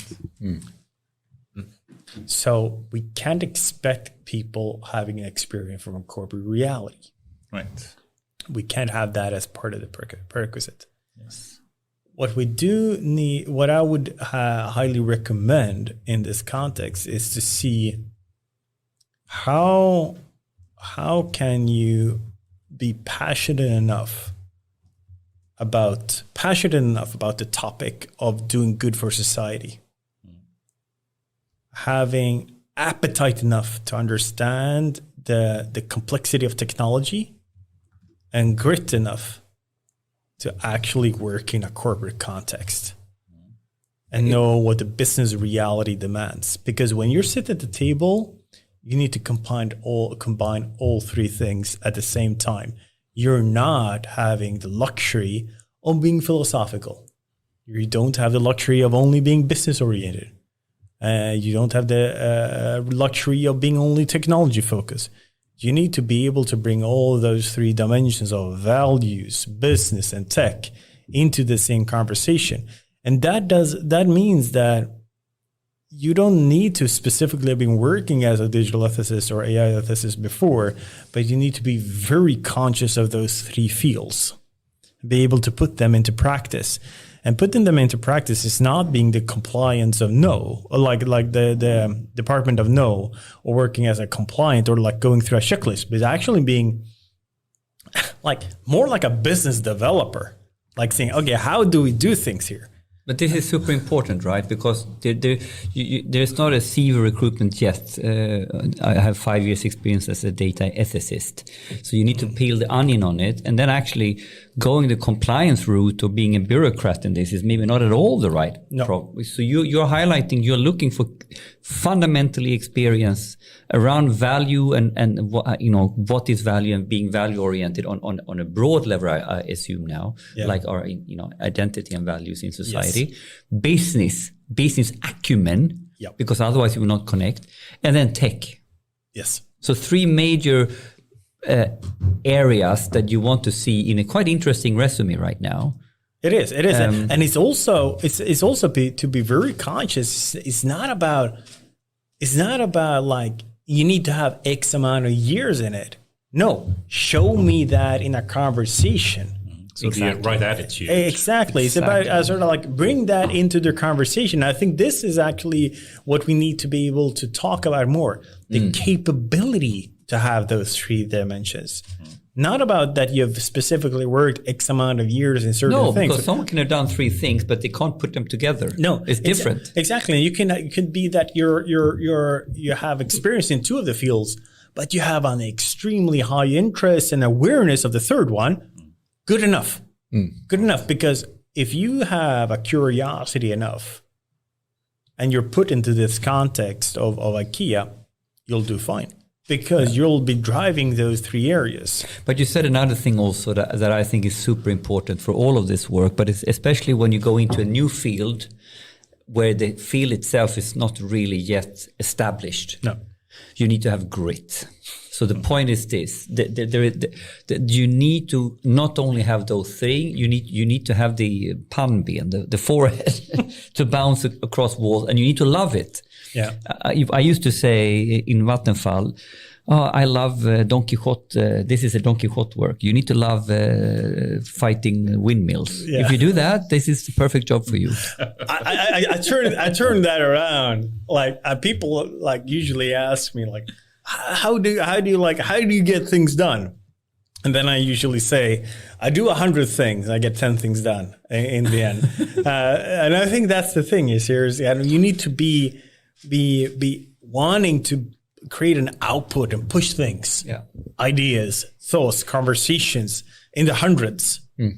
So you get the key things that actually get traction to fall through and to make that happen. And I think it goes back to this idea of seeing it as business development.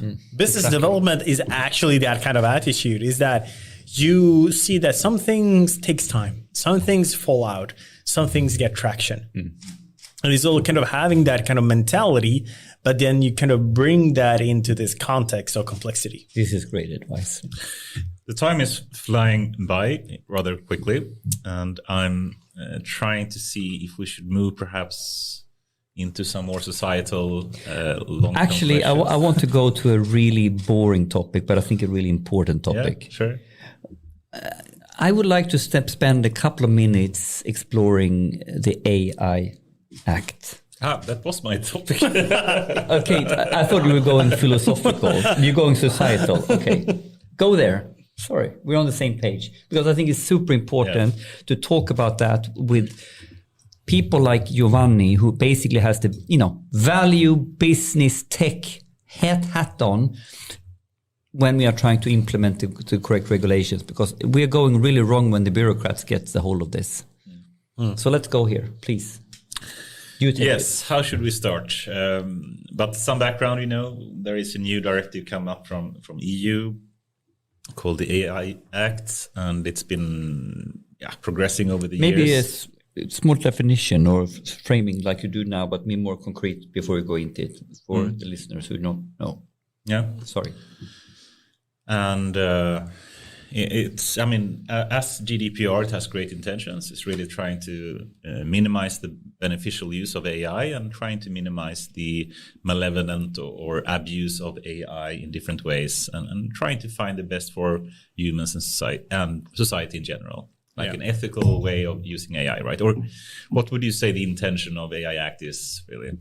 I think it trying to really encapsulate and make it tangible, the legislative support of the great thoughts around that has been developed within trustworthy AI from the high-level expert group, and to make that come to life. It's also making rules of a game that haven't had that many rules so far. And it's been rather controversial, the whole journey. And the first version of the AI Act and the definition of AI that it had was strange, if I use diplomatic terms. It was broad. It was all encompassing. It was basically including any kind of digital system. No, if you read the AI Act definition, it basically encapsulates any software, in my opinion. Yes. But I must say it's really been improving over the years, and especially with the latest. I'm not sure if you read the latest version from Czechia, and this summer from July. It's really been improving both in terms of the definition of AI and also in terms of how both the risk definition is being done and moving, I would say, a bit more into the effects rather than techniques in different ways. And also these kind of things with human in a loop kind of effect. It's if you actually have human in a loop and it's not a fully automated system, and there is less risk and more or easier to comply with the regulation, if you call it that. Anyway, there are so many different takes on the AI Act, but let's just start broadly. What's your thought about the AI Act so far?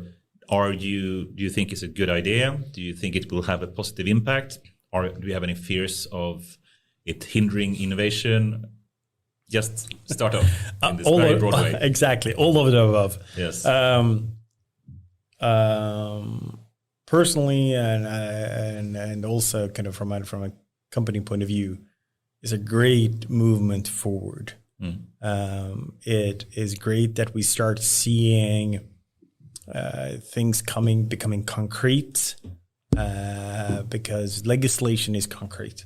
It is actually giving room for being more values-led and enabling human values in the context of advanced technology. It's also really pushing forward the integrity of and autonomy of humans in very challenging areas. It's also making a very red line towards certain applications as social scoring. So I think that's great. It's also very much aligned with the direction as also of IKEA as a company to going toward. We have more or less we have a high inspiration of our digital ethics policy from the trustworthy AI work. Right. So we're much aligned with that direction. So that's all good. Then when we start getting down to smaller details, so let's beyond that, it's all rosy and wonderful. When we start going down to the definition, we don't care that much. And the reason for that is that we will act as if all algorithmic processes should have the same kind of control, surveillance, steering, and control over outcome. We take a broader scope. Yeah, that's really interesting. So we don't care where you put that line. We will comply to an even higher standard because we just want to push ourselves, not to the level of compliance, but beyond. Right. So that's where we don't care that much of the definitions, because we want to comply more. That's actually that moves to another question, which is that do you really need an AI specific regulation, or should it be a more general one? Exactly, and that's also kind of where I stand, is that we don't need to get into the nitty-gritty details of how we define AI. We just need to talk about how we as humans tell machines what to do. Right. And that is more or less advanced. And I think we just need to be able to take in, because when we tell machines to do stuff, whether that is strictly rule-based or reinforced learning or deep learning or and everything in between, it works on the same logic that we decide what data to use, to what process to use, and the outcome it comes. Period. Yeah. Exactly. So we don't need to where it makes difference is companies that want to go the compliance route. The compliance route is that you only want to limit yourself to as minimal compliance as possible, because that drives administration and you want to keep to that level of control. So you kind of limit yourself to that. So it becomes more like a mechanical process. We're not looking upon this topic in that way. We're looking upon a much broader topic. Then, of course, the definition where it makes sense that we have an interest in it is just tell us what to report on. yes, kind of make it clear that we have expectation on it. But where that level isn't really as important, or to define it as is not as important. We will act as if it encompasses all. Yeah. I mean, I think, this is a very, very good viewpoint. And if we take social scoring, who cares if AI is used or not? It's bad. If you have social scoring, it's bad. It's bad. Independent of what technology is used, right? I agree. It's such a funny, it's a standard comedian act if we start thinking about it. If you do social scoring on your notepad and send it out in an envelope, then it's fine. But if you do it in a computer, it's bad. Yeah. It's stupid, right? Or even if if you do it on a computer, but it's not defined as AI, then it's okay. But if it's defined as AI, then it's bad. And ultimately, social scoring is bad. Yeah, exactly. So I think it's about so that's the definition part. Then we come to a separate detail where I'm really worried. And that is the bureaucratic part. Right. And that kind of feeds off a bit on the definition and how we're steering the lines. Yeah, exactly. Because that can either inflate it or deflate it. And that is, we need to be very conscious of we're in the 21st century. Let's just please keep it there and not bring in 19th century processes. Exactly, for the bureaucracy of a digital realm. Exactly. And we're talking about really advanced things that are reactively learning, changing, adapting on daily, weekly basis in many organizations. We can't be on a level where someone says, please send it in an envelope and we'll review it. Send it as a PDF file every Friday afternoon. No, exactly. And we'll review it within the SLA of 3 months. And then we'll come no, we can't do that. And wait, now we have vacations. So it'll be an extra month. No, we can't do that. So it's a stand-up comedy act. Exactly. It is a stand-up comedy act. So here it is, we just need to realize that we're living in a digital age with digital expectations, with digital demands. And here the bureaucracy and control, reporting and auditability needs to live up to that. And it needs to live up to that not only for 27 countries, but for multinationals active across many of those at the same time. So they can't even be talking about national agencies independently working with this, because you need to be able to work with this across nations. And I think this is the real problem. Yeah, exactly. So I think it's more to see how to, and I'm an optimist, how to find the opportunity to actually find world-class auditability, standardization, and control of something that is really necessary without hindering innovation, progress, efficiency. But this is the real joke, right? We need the most sophisticated AI to enforce the control mechanisms of the AI Act. So therefore, it will not be compliant. It's so meta. Use AI to make an AI compliant. Using AI to make AI compliant and control. And then the meta joke is, no, you're not compliant. Yes, exactly. But it's actually, I think this is putting the nail on the head, right? Because if we put this not as guidelines or policy, but as regulation, then what is the control mechanism? How will it be enforced? And this is going back to our pet rant around GDPR is a good idea, but the implementation wasn't thought through. Mm-hmm. And here is really the tricky part, right? So how do we set that up? Because if we do it wrong, and with the bureaucracy joke that you said, it will severely impact Europe. So when people are saying that the AI Act is negatively impacting Europe, it's not about the core philosophies, but it's because of the bureaucracy or whatever it happens that basically makes it impossible to do anything effectively, or with speed at least. Yeah, exactly. But my question is, who have said that is a given? No, exactly. We're still in a position where I would say that if we have enough voices saying, not saying it's bad, not saying it's hard, but saying, great, how do we make it efficient? Exactly. And I think that's the narrative that that I hope that we can hear more of, is that how do we make it efficient? How do we make it purposeful? How do we make it modern? We're talking about our advanced technology. How can we make it efficient? Come on, we came to this point to utilize this technology because we want the efficiency. Why not apply that? But you're flipping the narrative quite a bit here, because the narrative is very easy that we go in and say the AI Act is bad. But if you peel the onion, what is bad? What is really the problem here? Exactly. The narrative needs to be more sharp.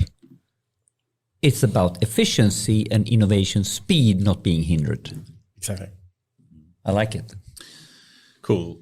I'm trying to move on because time is That's flying a by. good narrative. But I'm eager to speak about consciousness. Blake Lemoine, the Google engineer, I'm sure you heard about him. He claimed that one of their top chatbot systems or dialogue systems, Lambda, was conscious, Yes, sentient, and should potentially have human rights in some way. What's your thought about this? That's an interesting topic. I like the angle of it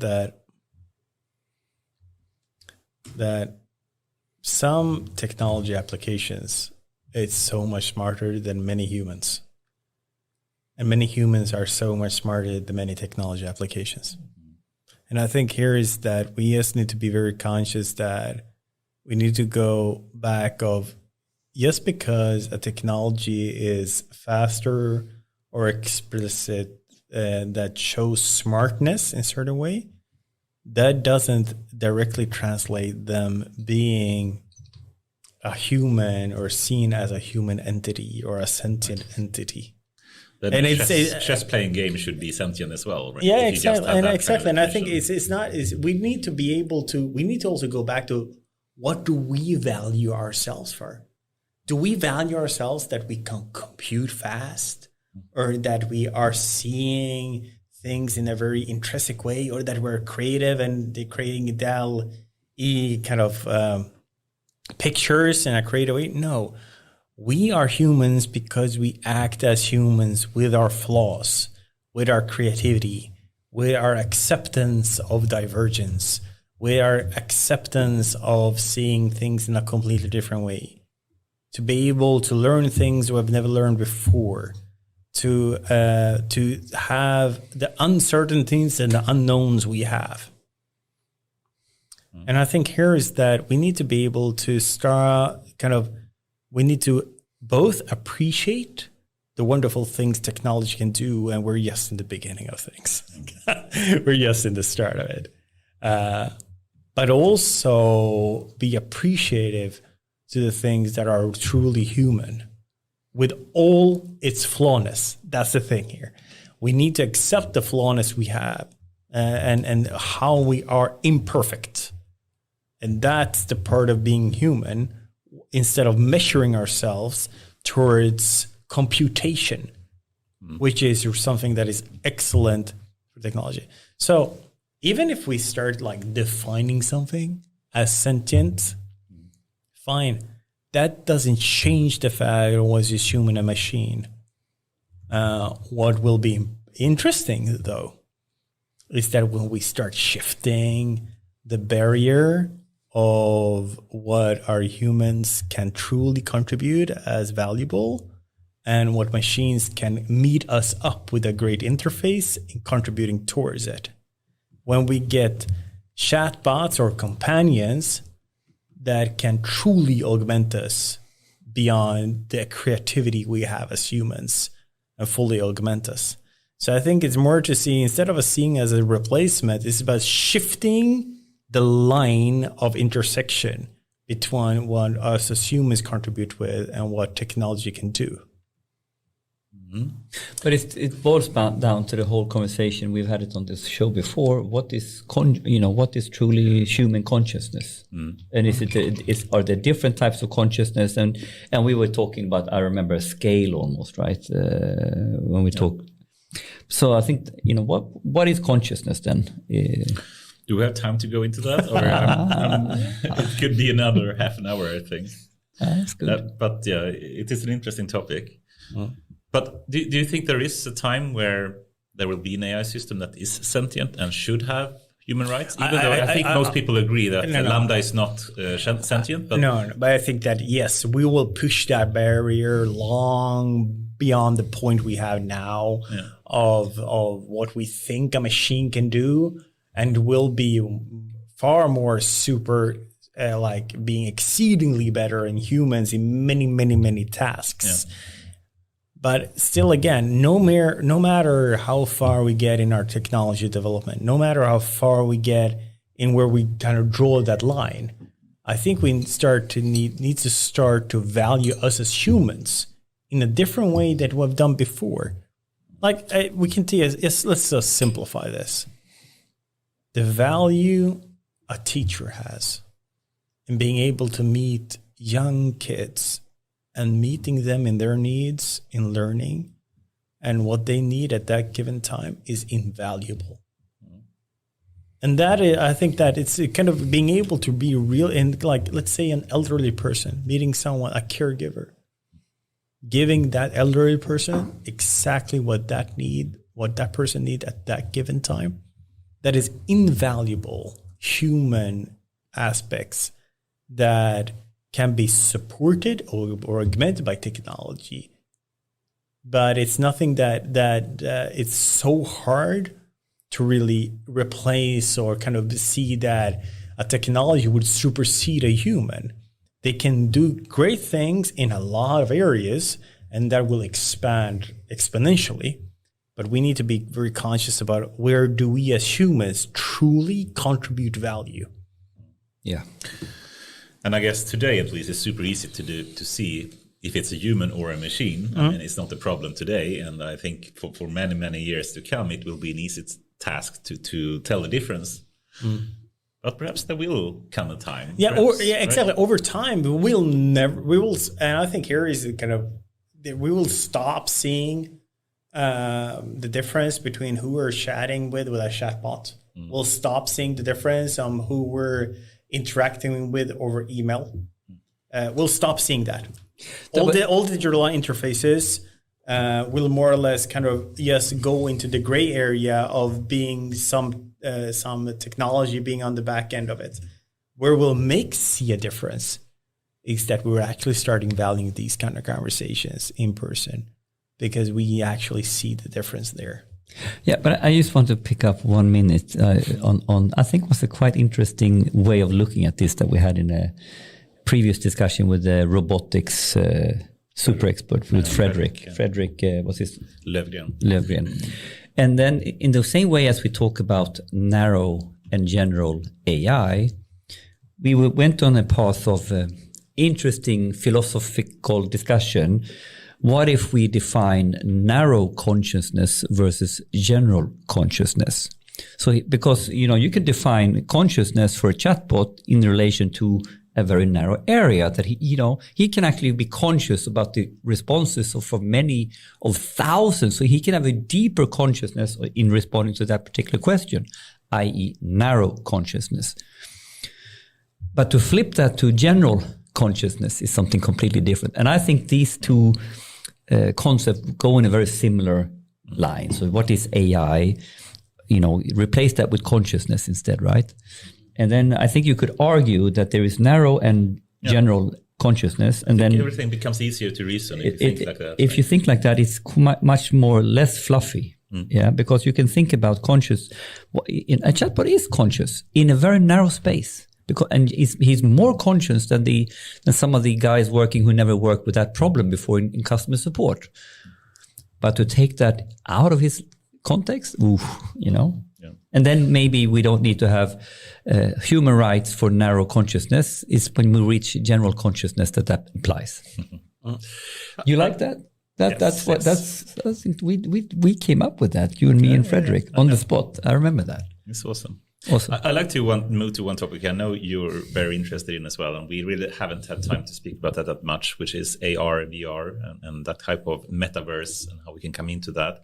But just connecting then potentially the idea of, man versus machine, or what happens if you move into a metaverse. I guess IKEA is also exploring the ideas of building, increasingly more effective AR in, I guess, placing furniture in your home or whatnot, right? Exactly. We've had that progress and development over the last decade. Mm.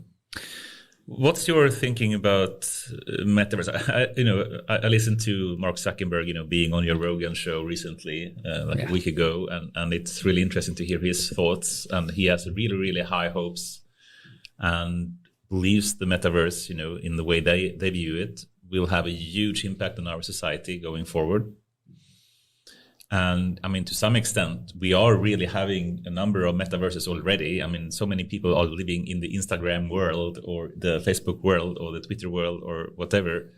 And it's kind of a parallel world in some sense, but that will also become increasingly VR and AR enabled.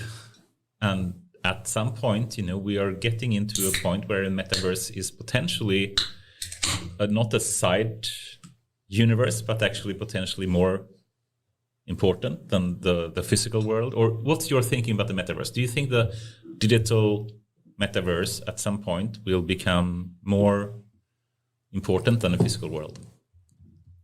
I think it is already for many people. That their digital presence and their digital experiences and their digital lives are more important than their physical ones. I think that has augmented for many people during the pandemic. We're already there. We're just having a bit of rough technologies connected to it. What do you mean with that? I mean, like I can translate that to, do my kids spend more hours on the phone and in these areas than with me? Yes, exactly. Yes. But it's also that what have happened over the last decade is that we have got more efficient platforms to socialize on, get more efficient platforms to work on, more efficient platforms to live our life, kind of get transactions happening and having information spread and all that. So if you take a broad dimension of metaverse, when I use Teams, I don't physically meet people in a room anymore. But you're interacting. You're with them. interacting. You're having a social interaction with them. We need to be able to look, as in many other topics, looks beyond the restrictions of technology that we see right now. Let's just stretch that. Let's see that no restriction to technology, no restriction to the limitations we have to the perception of what is real or not.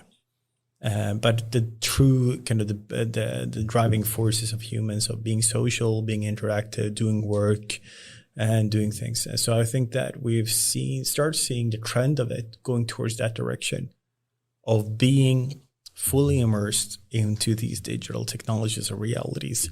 It's as real as the physical realities. It's just a part of living out your life.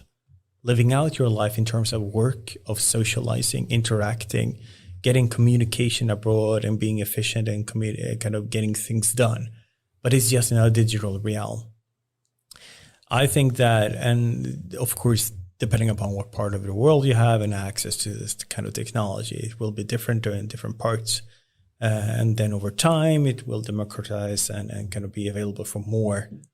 I think that the inherent needs of humans to connect with people and socialize will always be there.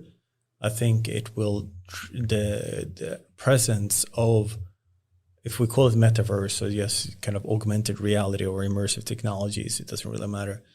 I think the enablement of that technology will just expand the horizon way beyond what we see today with social media. Because when you have no thresholds, then you'll just live there and you'll be part of it. Are you afraid of that, or no? I think people have needs, and they will just, if their capabilities there and technology is there, it just will happen. There is no hindrance to it. And of course, technology creators will follow that and enable it. So there's like it's a feeding development that kind of builds on each other going forward. What is important though, in this context, you can't hinder it. We'll just progress. Whatever we've seen as like a demo of metaverse is just ugly, but it will be beautiful going forward. It will come to the point where The digital interface will be interchangeable with what you experience in real life. It will come to that point. You will not be able to see the difference between manufactured or real reality, whether that is visual, audio, or haptic. It will disappear. That is just the reality of things, because it's just a matter of efficient technology. That's the point of it. What's important, though, is when you start moving from a physical reality to a digital reality, you will create traction of data. And what is important in this context is, what autonomy do we as humans want of that data? In the physical reality, I can choose to be in this room or not. I can choose to act or not in different shapes and form. But if I'm in a digital reality and I start to shape or do things, every single movement, eye movement, gaze, heartbeat, how I breathe, how I move, everything, every haptic device is registered and collected, and I get a unique digital imprint of what I do and how I do it. The data around that and how that is used is something completely different, because if someone has proprietary right of that, they can shape my world. In the physical realm, I see the world and no one can shape it. But in a digital realm, if everyone has my impact on that virtual reality, they can change it and more or less create either a dreamscape or a nightmare of that. They can choose to impact my decision-making or not. So in a future digital metaverse, the ethics of data and AI will become even more important. Is that correct? Even more important than the technology in itself. Because it is the guardrails in which we decide of how we want to live our world. In this physical realm that we're living right now, we decide, because the like laws of physics and our ability to take our actions. A bit more control here. It's control. But in a digital realm, because of the trace of the data points that are created, we need guardrails to hinder someone else to take control over our being. Let me see if I get it right with a simple example. If I understand you right, and I think this is really interesting and critical, good, longer ending topic to dwell on. If I go to Google, the way my digital footprint, so to speak, changes what I see. It changes what advertising I get up. It changes if I go to YouTube. It changes what is pushed in front of me. If I go to Facebook, if I go to LinkedIn, it changes. So when you come to the metaverse perspective, in theory, it could, when I'm out walking and I like surfing, Henrik like surfing, and I buy surf shops or surf things. My street that I walk into in the metaverse will look like a big surf shop, or like a street in Manly, versus you like computers. So your metaverse will look like Tokyo, and they can change that instantly. So you can spin this endlessly. I'm on the level of, you're in the metaverse. No matter if you're in a relationship, you see a blonde woman at the age of 45, your heartbeat beats one step above. You'll be the target of ads to change your relationship status to that kind of person, because I know that your biological markers like that more. Yeah, so it's insane when you start thinking about it. So we're talking about really that it will have data triggers on such a level of granularity in real time about yourself that you'll be prodded and nudged with decisions beyond your control. Yeah, and human autonomy is out of the window. And if you put that in the context that you said, that we will not be able to distinguish between the digital and the physical world. In the physical world, I choose that I go down that street. Someone cannot change that street or change the advertising on that street or whatever. And if you take that whole if you take in the challenges of the information bubble or whatever you want to talk about happening, opinion bubble, what is it called? Information bubble? Filter bubble. You're living in a filter bubble in metaverse, but it feels real. Yeah, it's mind-blowing. Exactly, but also someone can steer that, shape it, move it. That's what I mean. Exactly. And I think, and it was also trigger it to like trigger oxytocin, dopamine in your hormones, keeping you there, keeping you happy, feeling you. So it's about, this is such a larger context than just about a more cool VR set. It is about kind of our autonomy as humans. And I think their ethics comes into play. How do we create guardrails for that? Could we go super philosophical now, perhaps? Let's go deeper. Last, perhaps, topic. Good. Thank you. There is this simulation argument. It's from Nick Boström. I'm not sure if you heard about it. Yes. Yeah. So it basically, with 3 arguments, let's see if I can remember them correctly, but they basically say that we more or less have to live in a simulation, in a metaverse somehow, but we can't tell it. I think one of them is basically that either we will kill ourselves before we reach a post-human kind of world where we have a super AI kind of things. So we will die by nuclear war or something. Or there will be a post-human kind of digital world, and they will have no interest in simulating the history. And if that's close to zero, then we're not living in a simulation. But that should be really close to it, because someone in all of future for thousands of years in ahead, at least someone from a museum point of view or something should run some kind of simulation of how did the very stupid people from the 21st century actually live. Or it is actually the case that we are living in a simulation, and that has to be very close to one. So if you go through all of these, you would come to a conclusion that the first 2 arguments, that we will die before, in some kind of catastrophe, either you don't believe that will happen, and it could be sad given the current situation in the world. It's not perhaps close, it's not zero, but let's say that we survive, the current horrific kind of situation with nuclear war or climate change or whatnot. And let's also assume that at least someone in the future will be interested in running some kind of simulation, and they have, computational power that is far, far surpassing anything we have today. We already can see in all the awesome games that we can see that it's very, very close to real world, resolution and quality of the images, that it's really hard even today to say if there's a deep fake or not for an image or a video being displayed, is that real or not? It's really hard even today. Like imagine 1,000 years from now, it will not be a problem at all to have, it will be super hard to distinguish at least. So that leaves the only remaining conclusion, which is that we should be living in a simulation already. What do you think? Are we?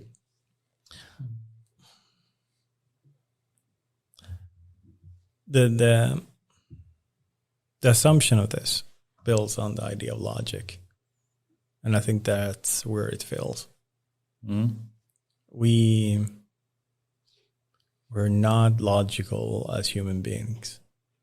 We do things that are completely erratic. We do not follow the rules of the game in any shape or form. But perhaps a post-human kind of... Can simulate that good enough. Could agree so. But that's only it's only simulating our external expressions. And then we're complex enough to also have an internal world within us.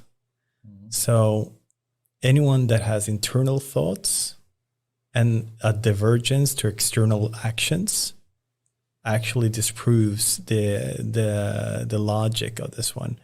Because the logic of this one would be that it would also both cater for all external actions and also the internal thought process of us as humans. But let's imagine, we have the laws of nature that we do have, and more or less you can write it down on a single page of paper, from quantum mechanics to general relativity. And as long as you can simulate those, laws of nature, why shouldn't we be able to simulate the human mind or the brain or people and our thoughts and everything? Yeah, exactly. And I think that's where kind of you can most probably simulate the external actions of the world in some shape or form if you would have massive, unimaginable computer power. But if you then take it one step further and think that I have thoughts that I do not act, that divergence means that the high probability that the rest of humankind does the same thing. And that divergence... Do you think it's possible to simulate the human mind? Even if you have thoughts that you don't act upon and you have a consciousness and an unconscious part of the brain, shouldn't all of that be possible to simulate, you think? It could possibly do so, but it leaves enough room for the thought process that if I think differently and act differently, then maybe the remaining billions of people do the same, and then there's at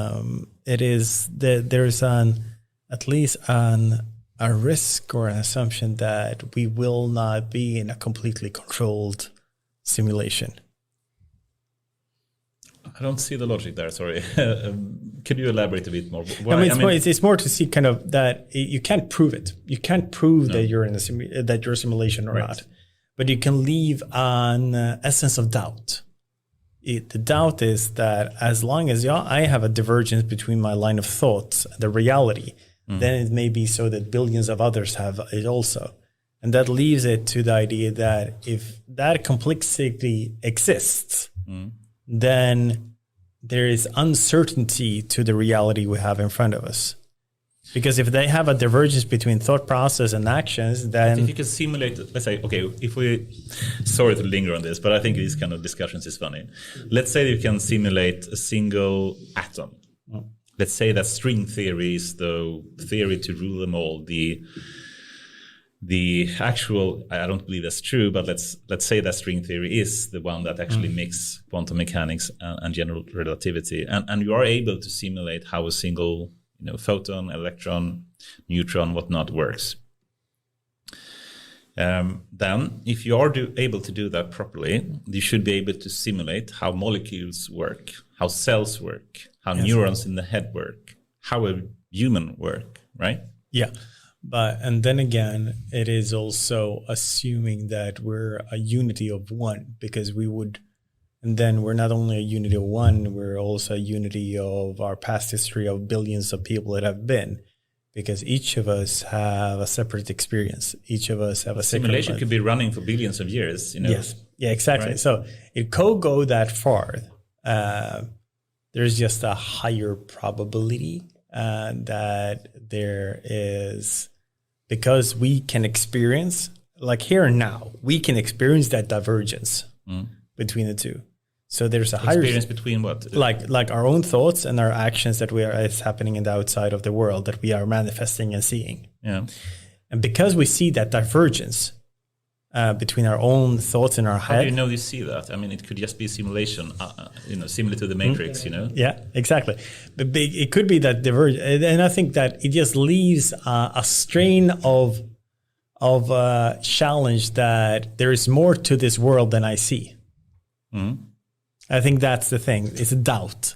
And that doubt is, for me, is enough to know that I don't think we're in a simulation. Okay, interesting. Do you think we're in a simulation, Anders? Bottom line, you've been driving that theory hard. So are you living in a matrix? I think these arguments are really, really logical, and I can't find a strong argument why they are false.